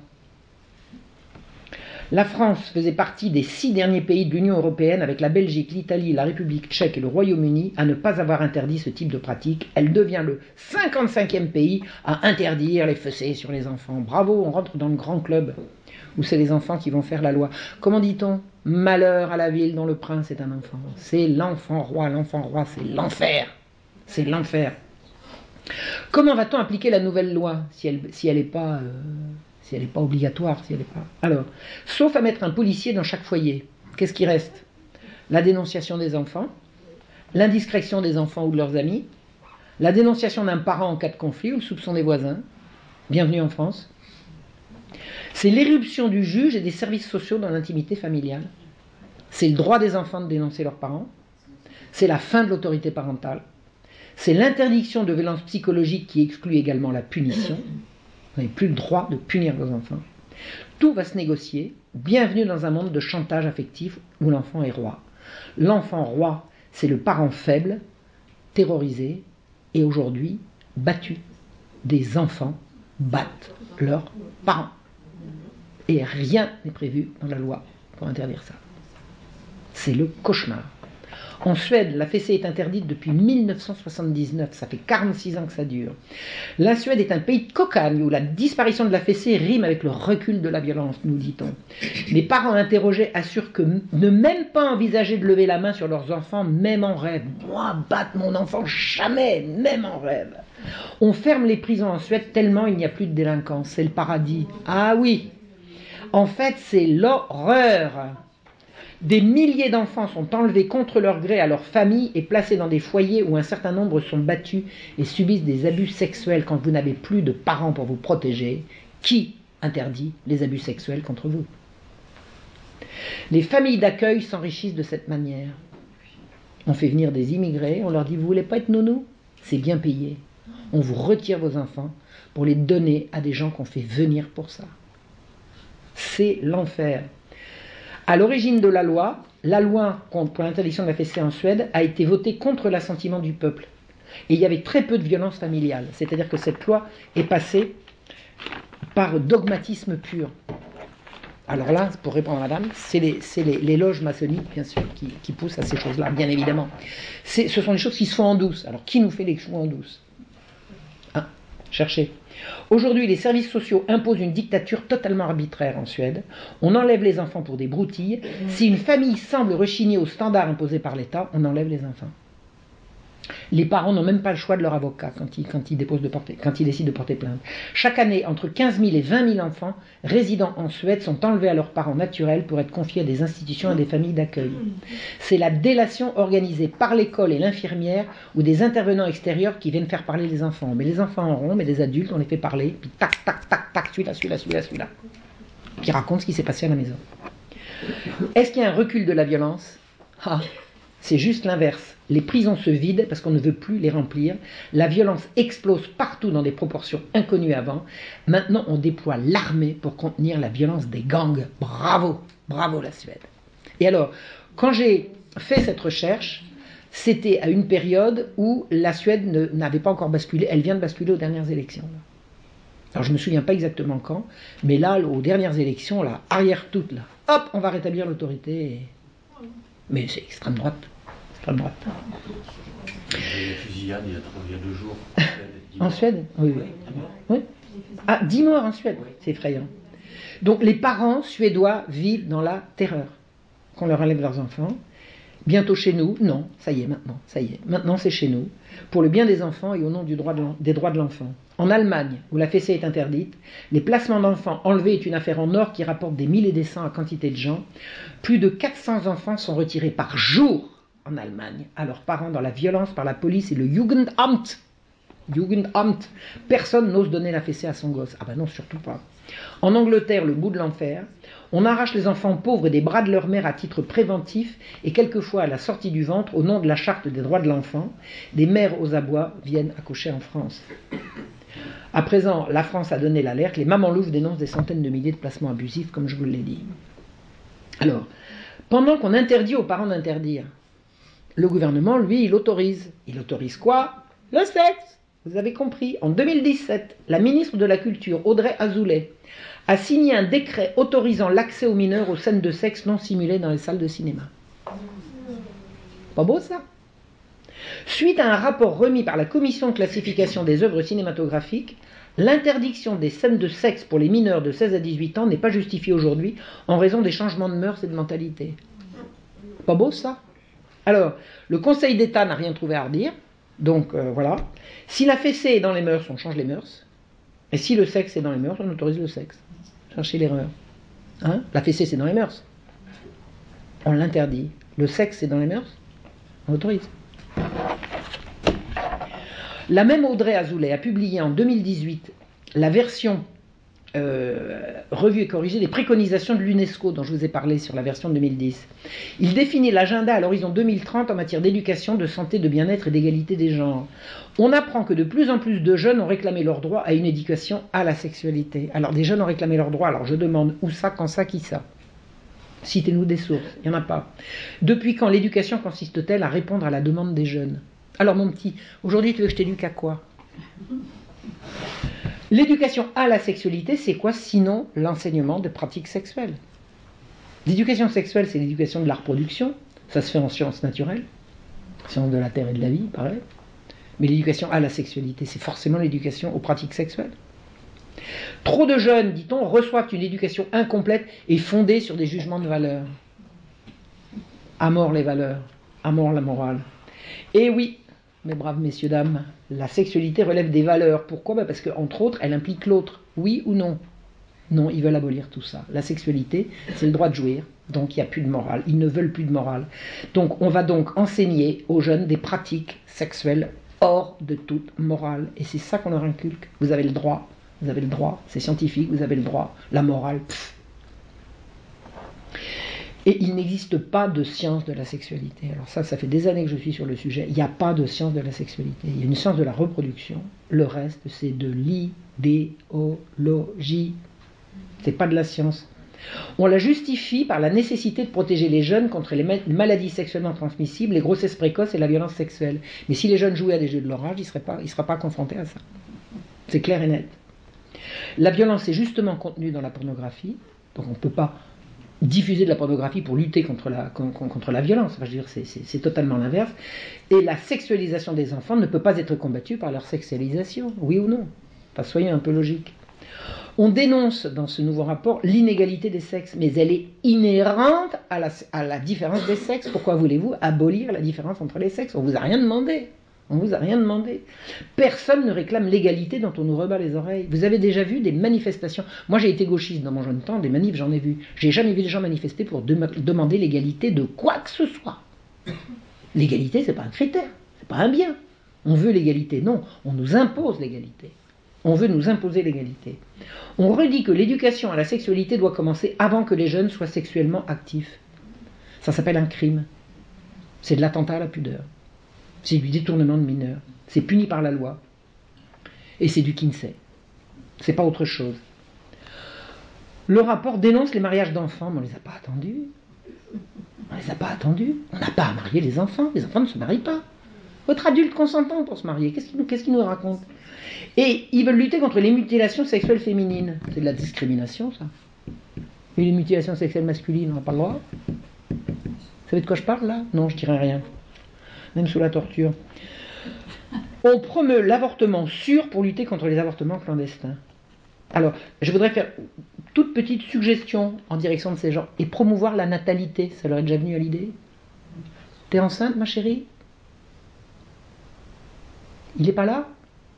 On va voir ce qu'on peut faire. On va s'y mettre, à plusieurs. On va y arriver. T'inquiète pas. Non, ça c'est pas au programme. Ça c'est pas au programme. Jamais. Jamais.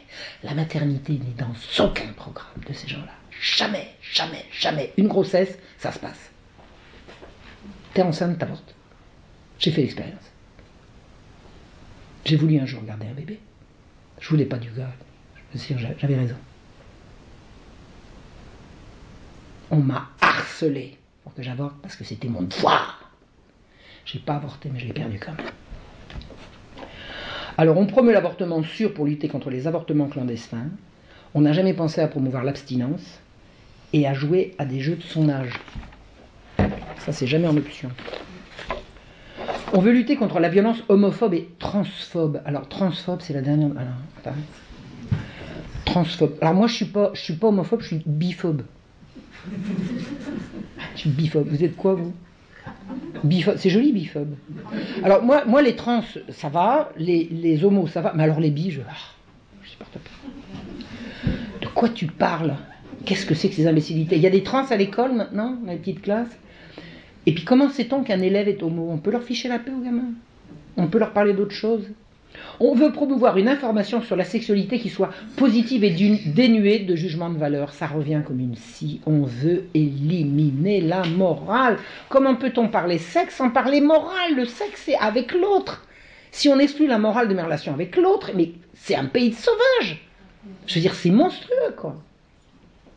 Quels seront donc les critères s'ils ne sont pas moraux? Ils seront scientifiques, quoi, comme machin Kinsey, quoi. Et on dénonce l'augmentation de l'accès à une pornographie violente. Ça veut dire que la pornographie non violente, ça va. Oui, parfaitement, c'est ça que ça veut dire. Pour les 5-8 ans, on commence par les gaver avec l'égalité des sexes dans la famille. De quoi je me mêle? Tu sais, ta maman, elle a un grand nez égal à ton papa. Mais fichez-nous la paix. On leur fait lister aussi les bonnes et les mauvaises relations. On fait lister à des gosses de 5 ans les bonnes et les mauvaises relations. De quoi ils parlent? On leur fait identifier les valeurs importantes que sont l'égalité, le respect et la tolérance. Importantes pour qui? Vous vous rendez compte? Ils osent diviser. Mais importantes pour qui? Si c'est pas l'idéologie, c'est quoi? Ça n'est que ça, quoi. On leur apprend qu'il existe des touchés corrects et des touchés non corrects et on leur demande de les lister. À 5 ans. Quelquefois, les touchés sont mauvais pour les enfants. Lesquels, au fait? Non, ils ne spécifient pas. Et on va leur montrer quoi faire si quelqu'un les touche de la mauvaise manière. Alors imaginez un petit bambin de 5 ans, vient un monsieur qui lui a donné une sucette et qui le touche de la mauvaise manière. Alors on va expliquer au gosse comment faire. Dis donc, toi, veux-tu reculer? À ce moment-là, le pédophile recule en disant « Pardon mon petit ».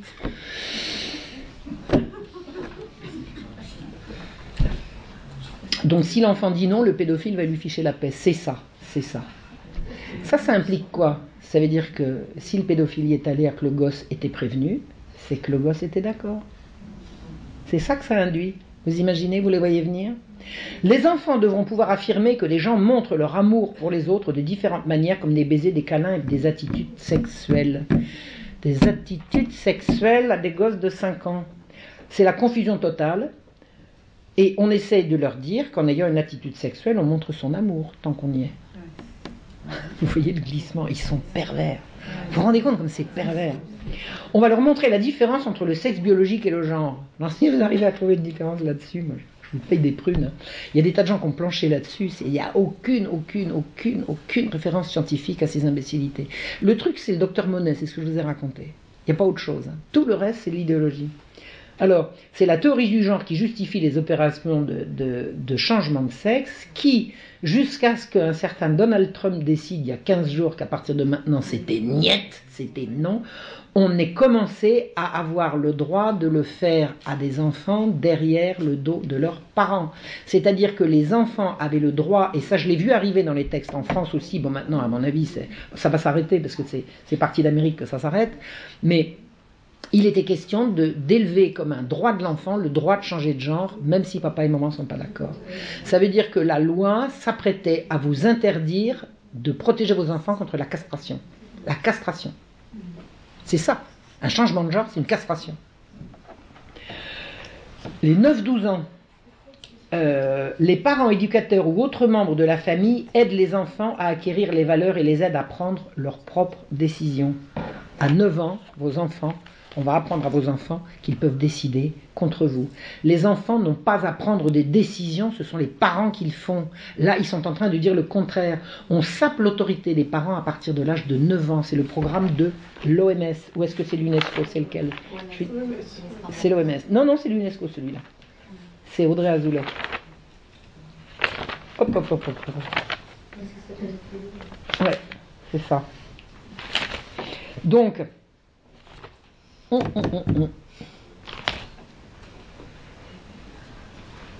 donc les enfants ont des droits sexuels, donc ils ont le droit de prendre leurs propres décisions, donc vous pouvez sortir. On n'a plus besoin de vous. Si, pour payer, pour continuer de payer la note. On veut pouvoir faire reconnaître que tous les membres, de la famille peuvent promouvoir l'égalité dans la famille. Vous vous rendez compte ce qu'on va mettre dans la tête de ces petits? À 9 ans, tous les membres de la famille peuvent avoir le droit de... Vous vous rendez compte d'une ingérence dans l'intimité des familles? Mais c'est monstrueux. Les enfants de 9 ans vont donc promouvoir l'égalité entre papa et maman. Ah bah dites donc, bonjour l'ambiance au dîner du soir. Hein. Les valeurs familiales saines impliquent la coopération, l'amour, l'égalité des genres et le respect mutuel et l'autorité, elle n'y est plus. Les valeurs familiales, il n'y a plus d'autorité. C'est terminé, exit. On leur explique, alors, écoutez bien, parce qu'on m'a prétendu que je mentais, on leur explique que la masturbation commence à la puberté ou même avant. Ça commence à la puberté ou même avant. Il n'y a qu'à dire que ça commence quand on a décidé. Hein. Donc on a affaire là à des enfants de 9 ans et on leur apprend donc bien la masturbation, sinon comment connaissent-ils le mot? Hein? Ils sont préadolescents. C'est donc bien une incitation pour ceux qui n'ont pas pensé tout seuls. On va donc leur apprendre à se masturber. On va discuter avec eux de l'importance de décider en toute connaissance de cause d'avoir ou pas des relations sexuelles à 9 ans. On explique comment poser des préservatifs masculins et féminins pour éviter le risque de grossesse non désirée. Alors grossesse non désirée, c'est un pléonasme. Toute grossesse est non désirée pour ces gens-là. Pas la peine de dire non désirée. Vous vous rendez compte? On va leur montrer comment enfiler un préservatif. Alors imaginez la classe, parce que maintenant les classes sont mixtes, avec une fille qui va enfiler un condom sur un sexe en résine, avec les mômes autour qui vont lui hurler dessus. On me l'a raconté ça. Et la gamine, elle sort de cours comme ça. Puis après, ils se violent dans la cour de récré. Hein. Ça, alors, maintenant, ça arrive. Maintenant, ça arrive. Bah, attendez, on les excite, et puis après, voilà. Pour les 12-15 ans, on leur apprend à faire la différence entre les mythes et les faits en matière de sexualité. Alors, je traduis. Les mythes et les faits, c'est la morale et la science. D'accord? Les mythes, c'est la morale, et les faits, c'est la science. Alors tu crois que, la science dit que, c'est ça, c'est du Kinsey à tire-larigot. On leur inculque que c'est à eux de décider quand et avec qui avoir des relations sexuelles. Alors c'est la validation du consentement, et à 12 ans, hors de toute morale évidemment, et alors on va discuter des relations sexuelles transactionnelles. Ah, vous savez ce que c'est les relations sexuelles transactionnelles? Ben, ça s'appelle la prostitution en langage clair. Maintenant, c'est devenu les relations sexuelles transactionnelles. Donc, on va discuter, qu'est-ce qu'on va dire sur la relation sexuelle transactionnelle? On va discuter des risques qu'elles impliquent. Les risques. C'est-à-dire qu'il n'y a plus de morale. Il n'y a plus de morale. C'est absolument monstrueux. Il n'y a plus d'autorité parentale pour interdire à une fille de faire la pute. Excusez-moi. Mais elle ne fait pas la pute. Elle a des relations sexuelles transactionnelles. Vous ne pouvez pas l'empêcher, ça. Puis en plus de ça, elle a des droits sexuels. Alors mêlez-vous de vos oignons. Et c'est la reconnaissance du travail sexuel. Ouais. Le travail sexuel. Coucher pour de l'argent, c'est du travail. Vous allez voir. Ils ont 12 ans. On y reviendra. On évoque la contraception d'urgence. Vous savez ce que c'est la contraception d'urgence? C'est l'avortement médicamenteux à l'infirmerie de l'école pendant que personne ne regarde. Et alors, on explique que les enfants auront le droit de prévenir leurs parents. Oh, c'est pas beau, là? Pas beau. Ah, papa, je voulais te dire, j'ai avorté à midi à l'infirmerie de l'école. T'étais d'accord, hein? Et alors, on insiste sur les risques inhérents à la grossesse précoce et aux grossesses rapprochées à 12 ans. Alors, c'est vrai que les filles qui ont des grossesses rapprochées à 12 ans, il faut quand même les prévenir. Oh là là. Alors, pour les 15-18 ans, il existe des relations saines et des relations malsaines. Bon, alors soyez gentils, expliquez-nous lesquelles quand même, parce que, à part les capacités évolutives de l'enfant, on reste toujours dans le flou, là. Alors, on fera reconnaître que tout le monde peut devenir parent indépendamment du genre, de la maladie, comme c'est VIH, voilà, de l'orientation sexuelle et de l'identité de genre. Et ça, c'est la GPA, ça. C'est la gestation pour autrui. Tout le monde a le droit de, indépendamment de. C'est quoi ça? C'est ça. C'est la validation du mariage pour tous. Par l'UNESCO, par l'OMS, par tous ces gens-là. Parlons de transactions. Alors, parlons de transactions. On rappelle que les relations transactionnelles peuvent limiter la possibilité de sexe sans risque. Limiter le sexe sans risque. Ça veut dire, attention, faire la pute, c'est risqué. D'accord? La pute ou le pute. Hein. On va pas être... Hein. Il y a les deux. Hein. Faut le savoir. Donc, sous-entendu, si vous prenez suffisamment de précautions, vous pouvez y aller. Il y a des risques, mais on va vous apprendre à limiter les risques. Donc vous allez pouvoir. Allez-y les filles. Et les garçons, n'oubliez pas. Vivre sa vie sexuelle librement implique de savoir comment éviter les maladies et les grossesses indésirées. Non, grossesse tout court. Non désirée, c'est en trop. La grossesse est définitivement présentée comme un mal. Partout, la grossesse, c'est le mal, c'est le mal, c'est le mal, c'est le mal.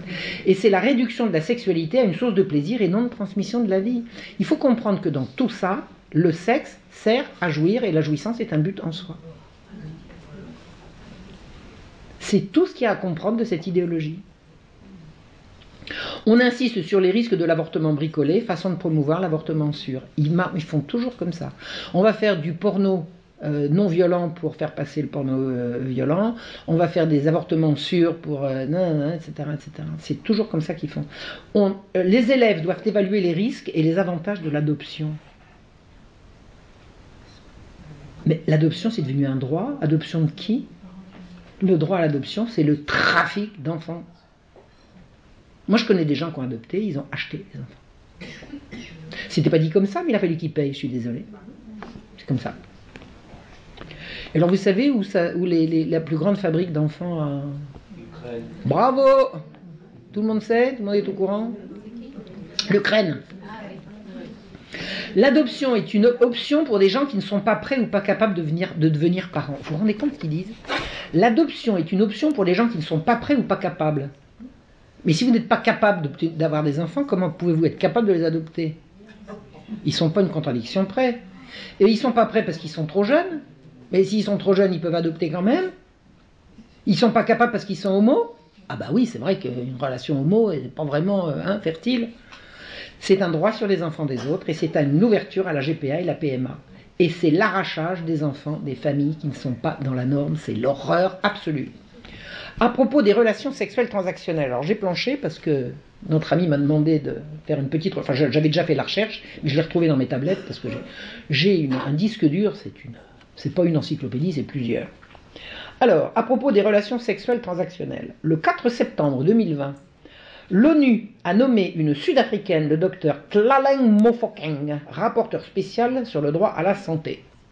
Alors, cette femme noire sud-africaine a participé elle a une émission télévisée qui s'appelle Parlons sexe avec le docteur T, comme on l'appelle. Parlons sexe. C'est lui qui ne sait, laissez tomber, pas autre chose. Enfin, laissez tomber toute autre recherche, ça ne sert à rien.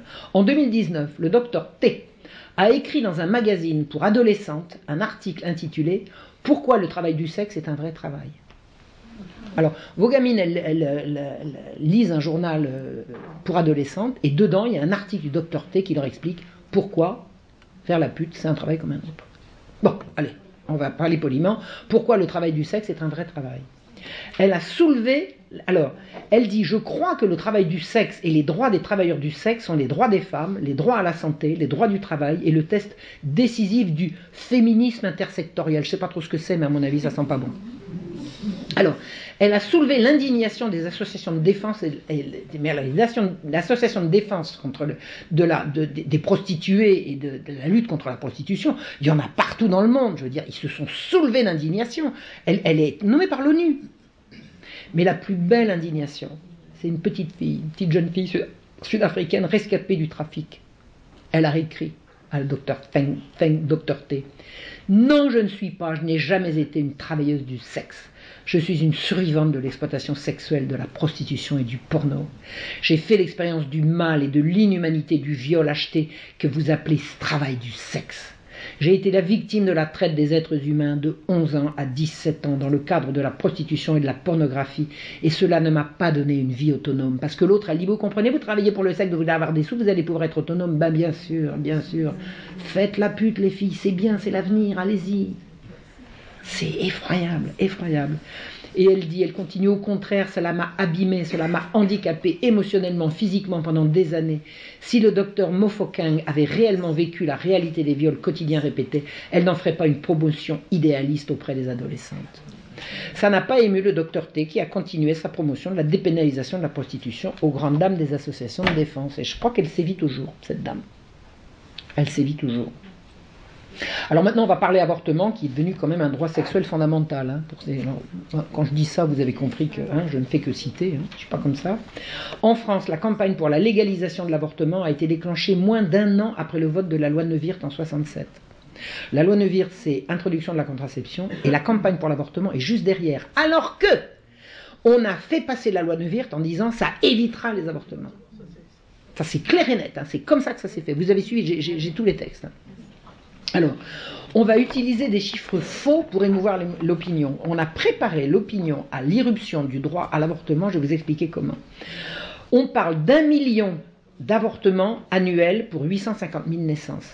C'est-à-dire que dans la France des années post-68, on dit pour 850 000 naissances, il y a 1 million d'avortements. Donc des médecins signent un manifeste pour la légalisation. Si 1 million de femmes le font, il faut le faire, il faut l'encadrer. Voilà.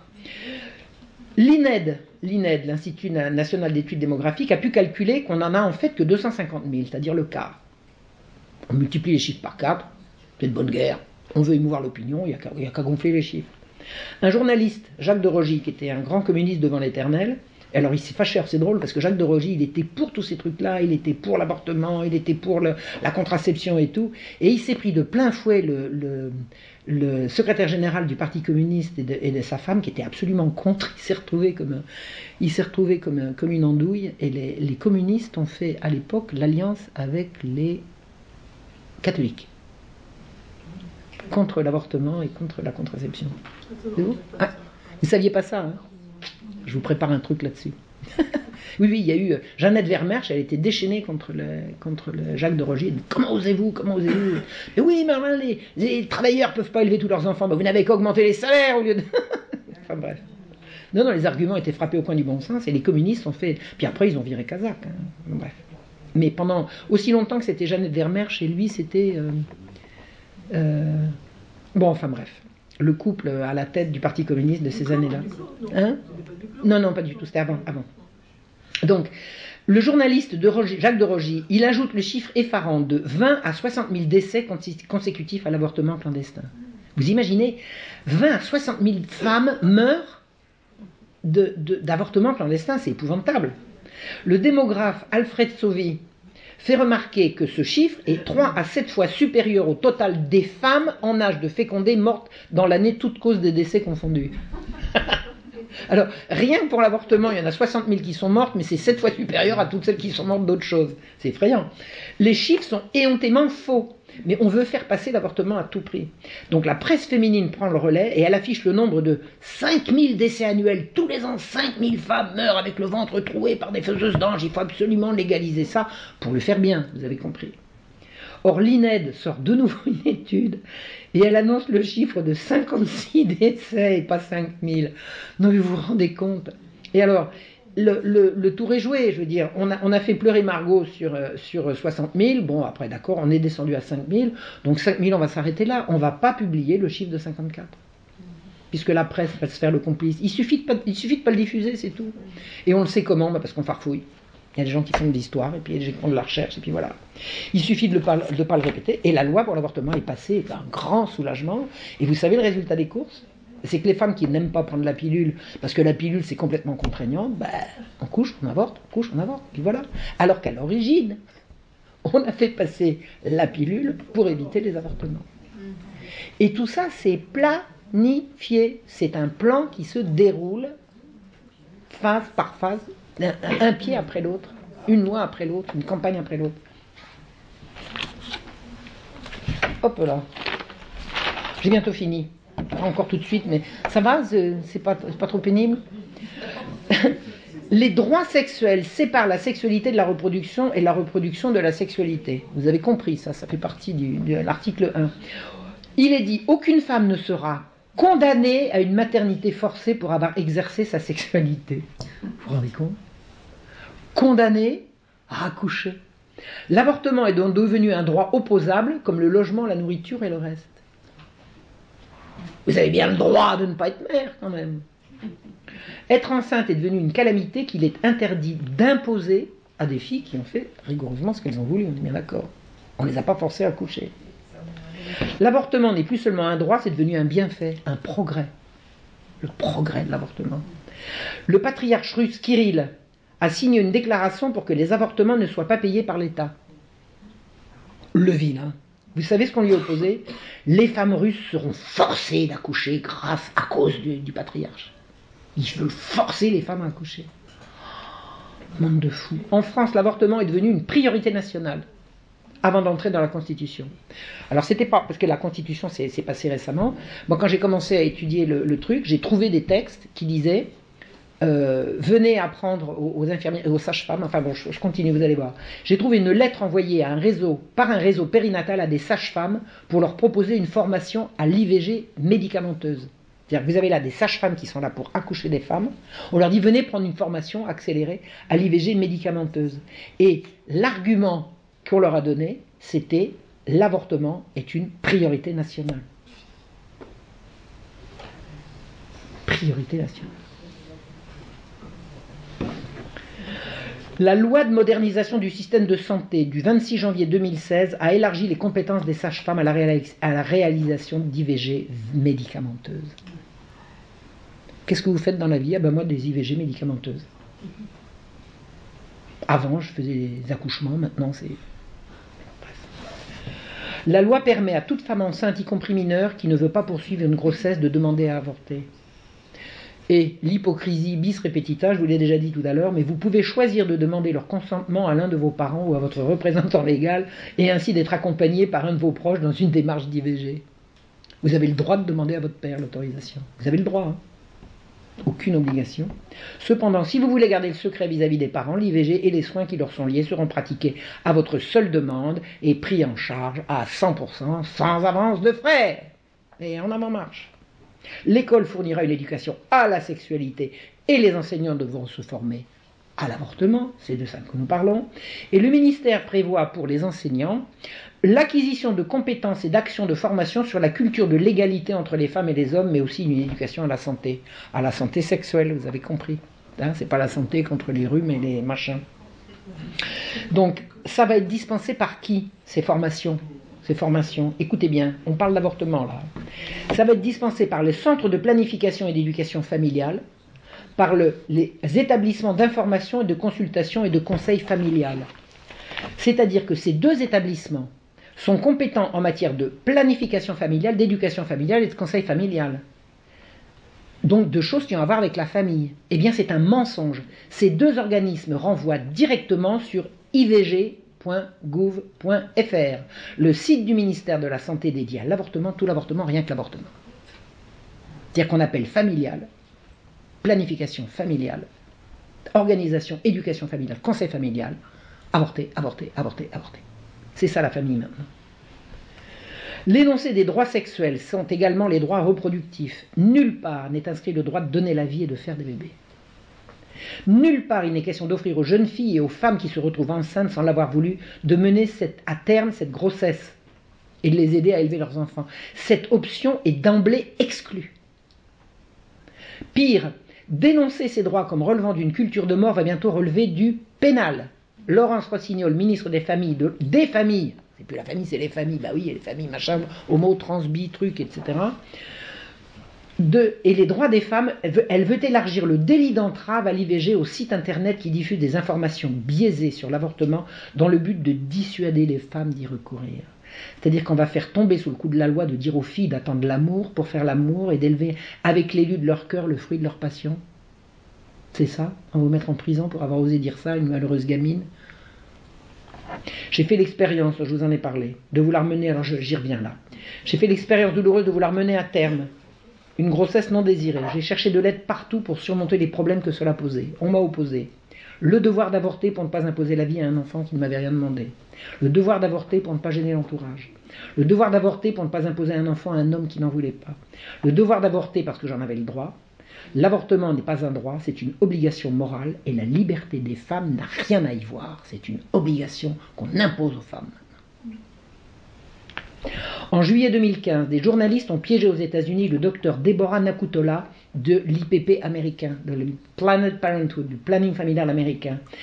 Ils ont fait semblant de vouloir acheter des organes fœtaux. Le docteur leur a expliqué tous les détails du prélèvement par vivisection sur des fœtus parfois à terme.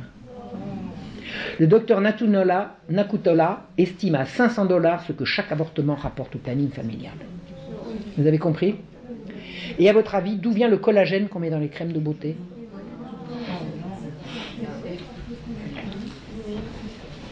La révolution sexuelle, 50 ans après Kinsey, la situation est dramatique partout dans le monde.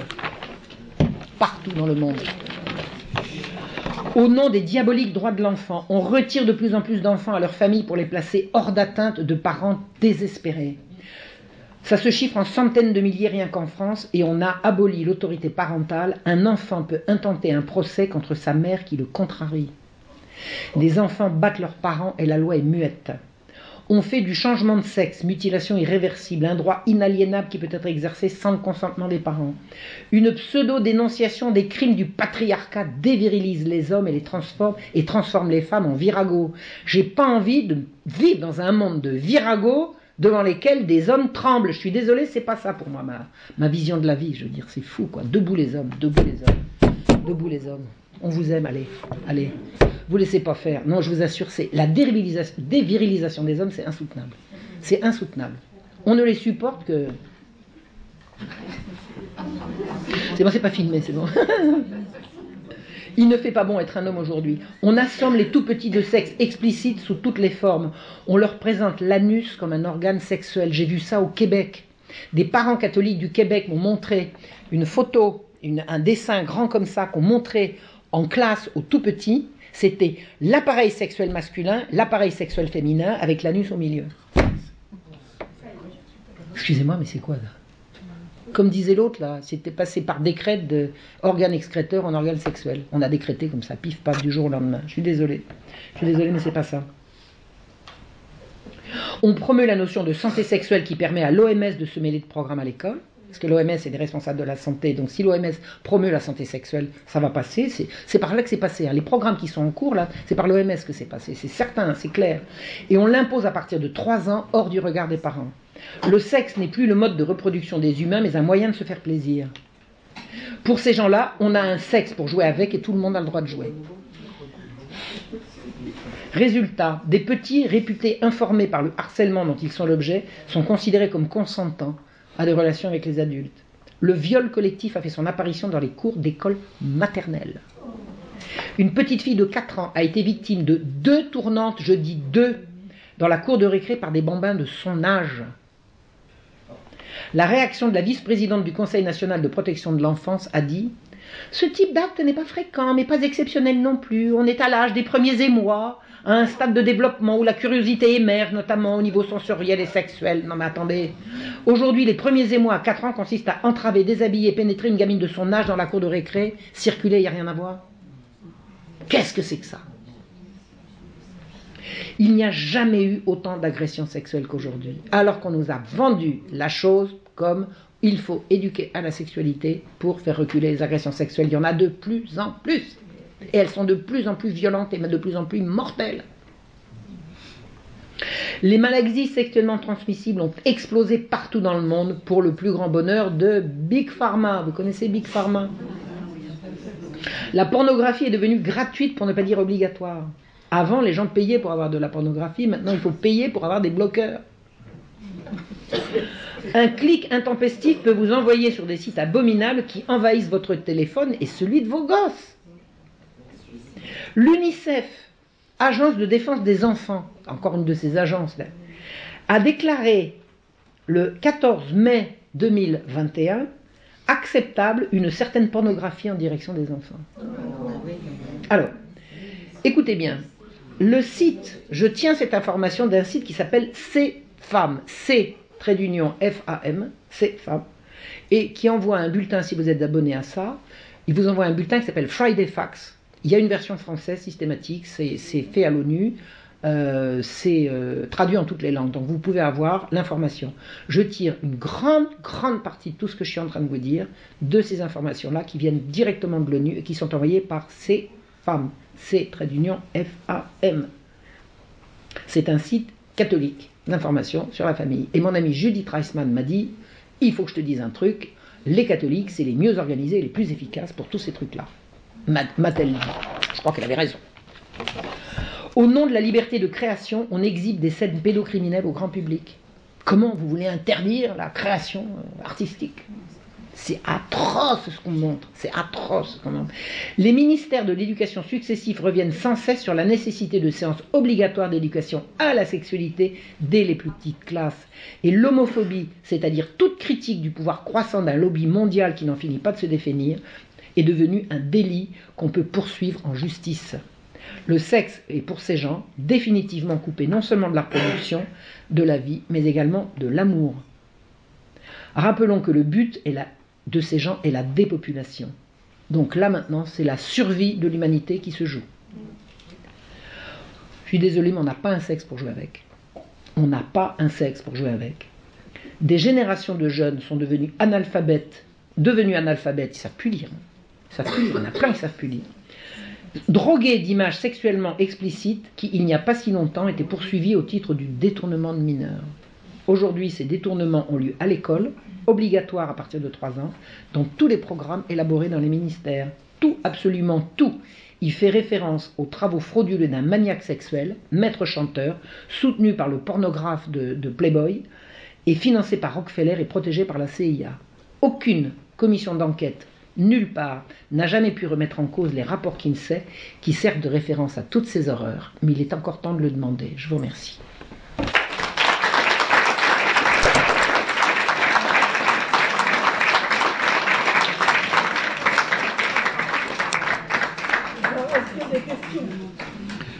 Si quelqu'un peut me dire si...